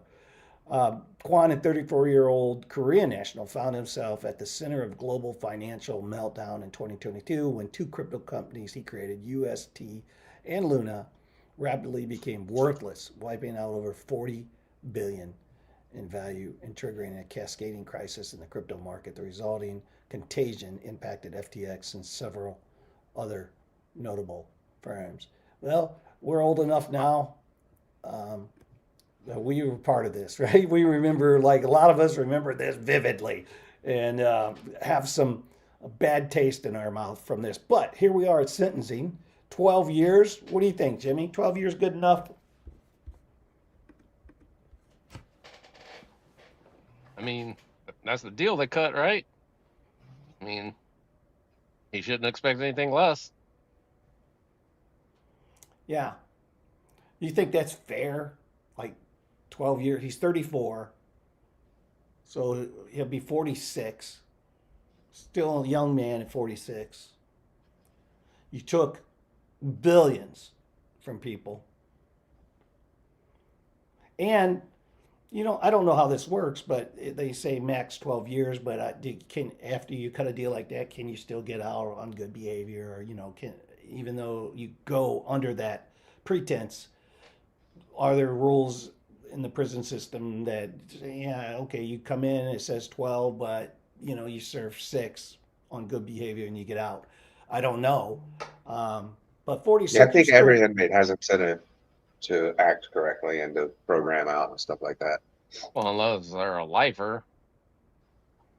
Yeah, unless they're sentenced for life, yeah. So, but, my point would be, do you think like personally, do you think 12 years is good enough? Like, hey man, you took a lot of people's money, you're going to prison for 12 years. You do that, you've repaid your debt to society. Well, no, but I think it should be 25. But they made a deal. Yeah.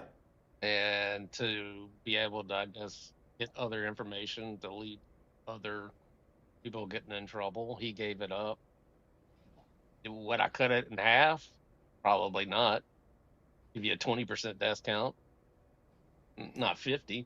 Because you know that man still got $1 billion somewhere. Oh, I'm sure. I mean, you think about it, you get away with it. Now you've righted your sin. You got $1 billion, and you're gonna max 12 years, probably get out in 6, and you're still in your 40s. Walked away with a lot of money. That's still a long time, though, to protect your backside. Yeah. I just wouldn't want to live like that a day. Hmm. I like my Have fun. freedom. No DoorDash in there, Jimmy. No DoorDash there. What do you think, Might have Dave? a 12 Diddy years party, long though. enough? Look, I'm not a fan of our justice system. I think things are way out of whack. I think people that mess with children, those are the guys that should be doing 12, 25 life. I think financial crimes shouldn't be more than those types of crimes. So I think it's out of whack. So I'm really not the one to judge. I think that a guy that did something to a person should be the guy that gets the long time. The really hateful, violent stuff to a child or to another person, a weaker person. Those are the people that should be locked up. These guys that make some mistakes or take a financial gamble and they are just doing it with big numbers. It depends on their intention. I just don't think that it's a long time for it to take a smart guy out of the equation. I mean, if his intentions are always evil, maybe you take him out of the equation. But if he just screwed up, I mean, we need the smart people. We need them to be doing stuff and building stuff, and just put them in prison where they can't do anything sucks to me. No, but if they're just a bad apple, if they're just going to keep doing the same stuff over and over again, of course, we don't want them in society. But, man, I just don't think that the more I listen to SVF, I don't think his intentions were to screw people. I don't know Do Kwan's story as well. That was right when I was starting to pay attention. So I don't know it as well. But if he just screwed up, if he was just young and made some mistakes, I don't think he should pay for it that much like that. Yeah, there's people's grandmas that put their life savings in it, and they're Well, grandma should have known better than to risk that much. I mean, it just is what it is. We're playing this game, and we know that we can get robbed, and it's just part of it. And it's just part of it, Now, Mashinsky, he was definitely a scammer.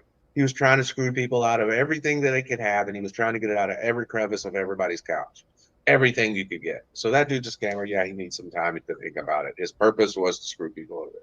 It was obvious. The other guys, I'm not sure. I don't know if that was their purpose or if that just has ended up what happened because they screwed up. They made a bad call. Yeah, JB Hawk Smash. Hey, welcome in, JB Hawk Smash. We appreciate you, man. Thanks for tuning in, Billy Goat Tales. Who else do we have in here? Theodore Maines. Yeah, thanks for coming in. We appreciate you. It's always good to see new people coming in. Andrew is always around. We appreciate you, Andrew, too. All of our OGs. We appreciate you guys coming in to Billy Goat Tales. We always like to end our here's Chris Klein too as well. What's going on, Chris Klein? We always like to end our open the club. Is that what you're trying to do? You cut me straight off. All right, Jimmy's doing the David Sin City Crypto finger tornado.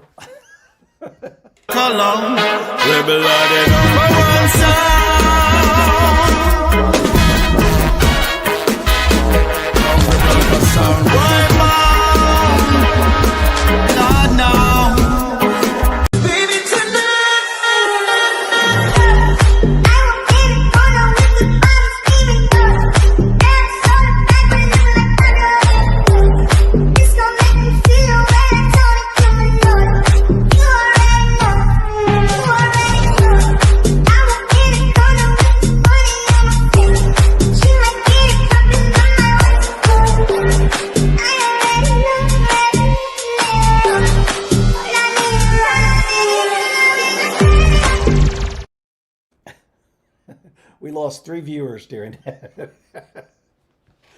Oh, man. That's our opening of the club, a dedication that we love to give to our brother in Sin City Crypto. Just good people over there. So we started our own version of opening the club, and Jimmy Jim has the keys to the club because I think he ran off with him from Sin City, right, Jimmy? You were the one that had the keys to the club, and you brought him over here, and now we get to open the club. So that's good stuff. But we always end with Jimmy Jim's final thoughts, and we're also going to add the Bitcoin close. So since we're already at 7, right? Dave Digital, it's 7 o'clock. Let's hit the Bitcoin close, then we'll hit with Jimmy Jim's final thoughts. Okay, I'm already on the button. Here you go.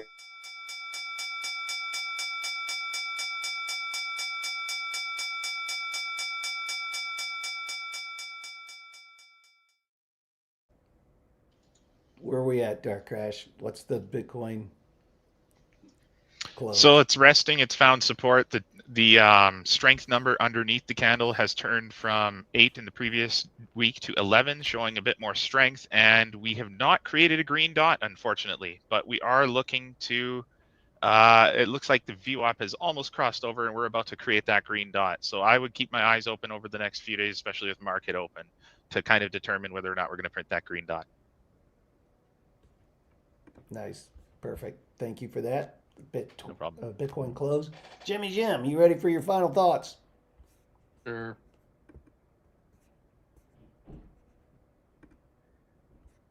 Dave?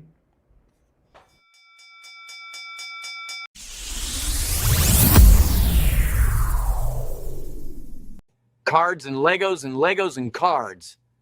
What is a handsome man like me supposed to do? Dang, Dave. You're killing it today, Dave. What's going on, Jimmy Got a Jim? rookie on the wheels of steel here. Oh my goodness. But we had another fun. Actually, we had an extended 3-day stream this past week on Space City Breaks. We had a lot of the crypto folks roll through. A lot of the regulars, K-Dig and Jay Violet came through. Bedell, I think we got Bedell hooked.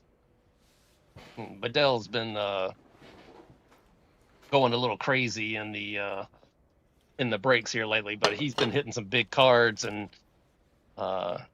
you ride her till she bucks you, right? But it was good stuff,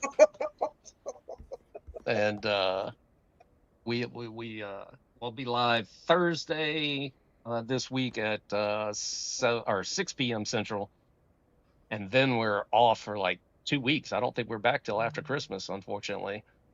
We might squeeze some shows in, but nothing in stone. I think this Thursday will be the last time we go until like December 27th, I think.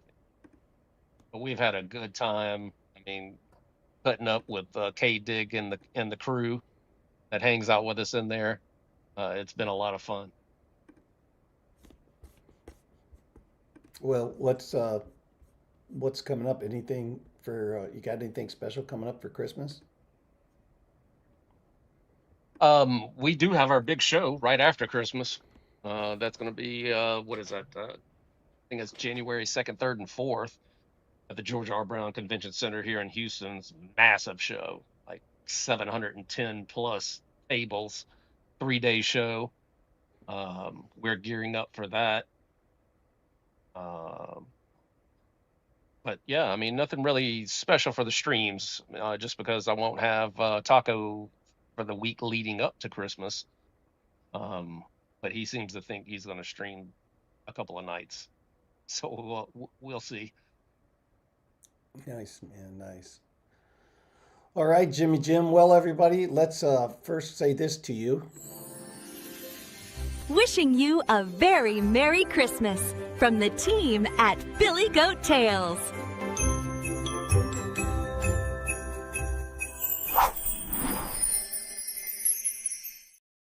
'Tis the season.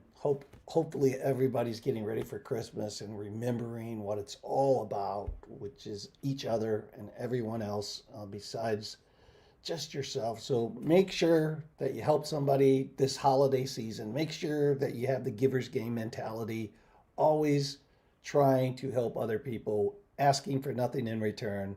That's who we are as individuals. That's who we are as a group of Billy Goat Tales. And with that, I just want to say thank you all for spending some time with us talking about crypto. We got some really cool stuff that we're working on. I also want to say congratulations to the team once again, for over 500,000 views. That just shows all the work everyone's doing, and appreciate it. Appreciate all of you in the audience. Make sure you tell everybody about what we do over here at Billy Goat Tales. Until next time, we'll see you on Tuesday on the X-Bay. We are Billy Goat.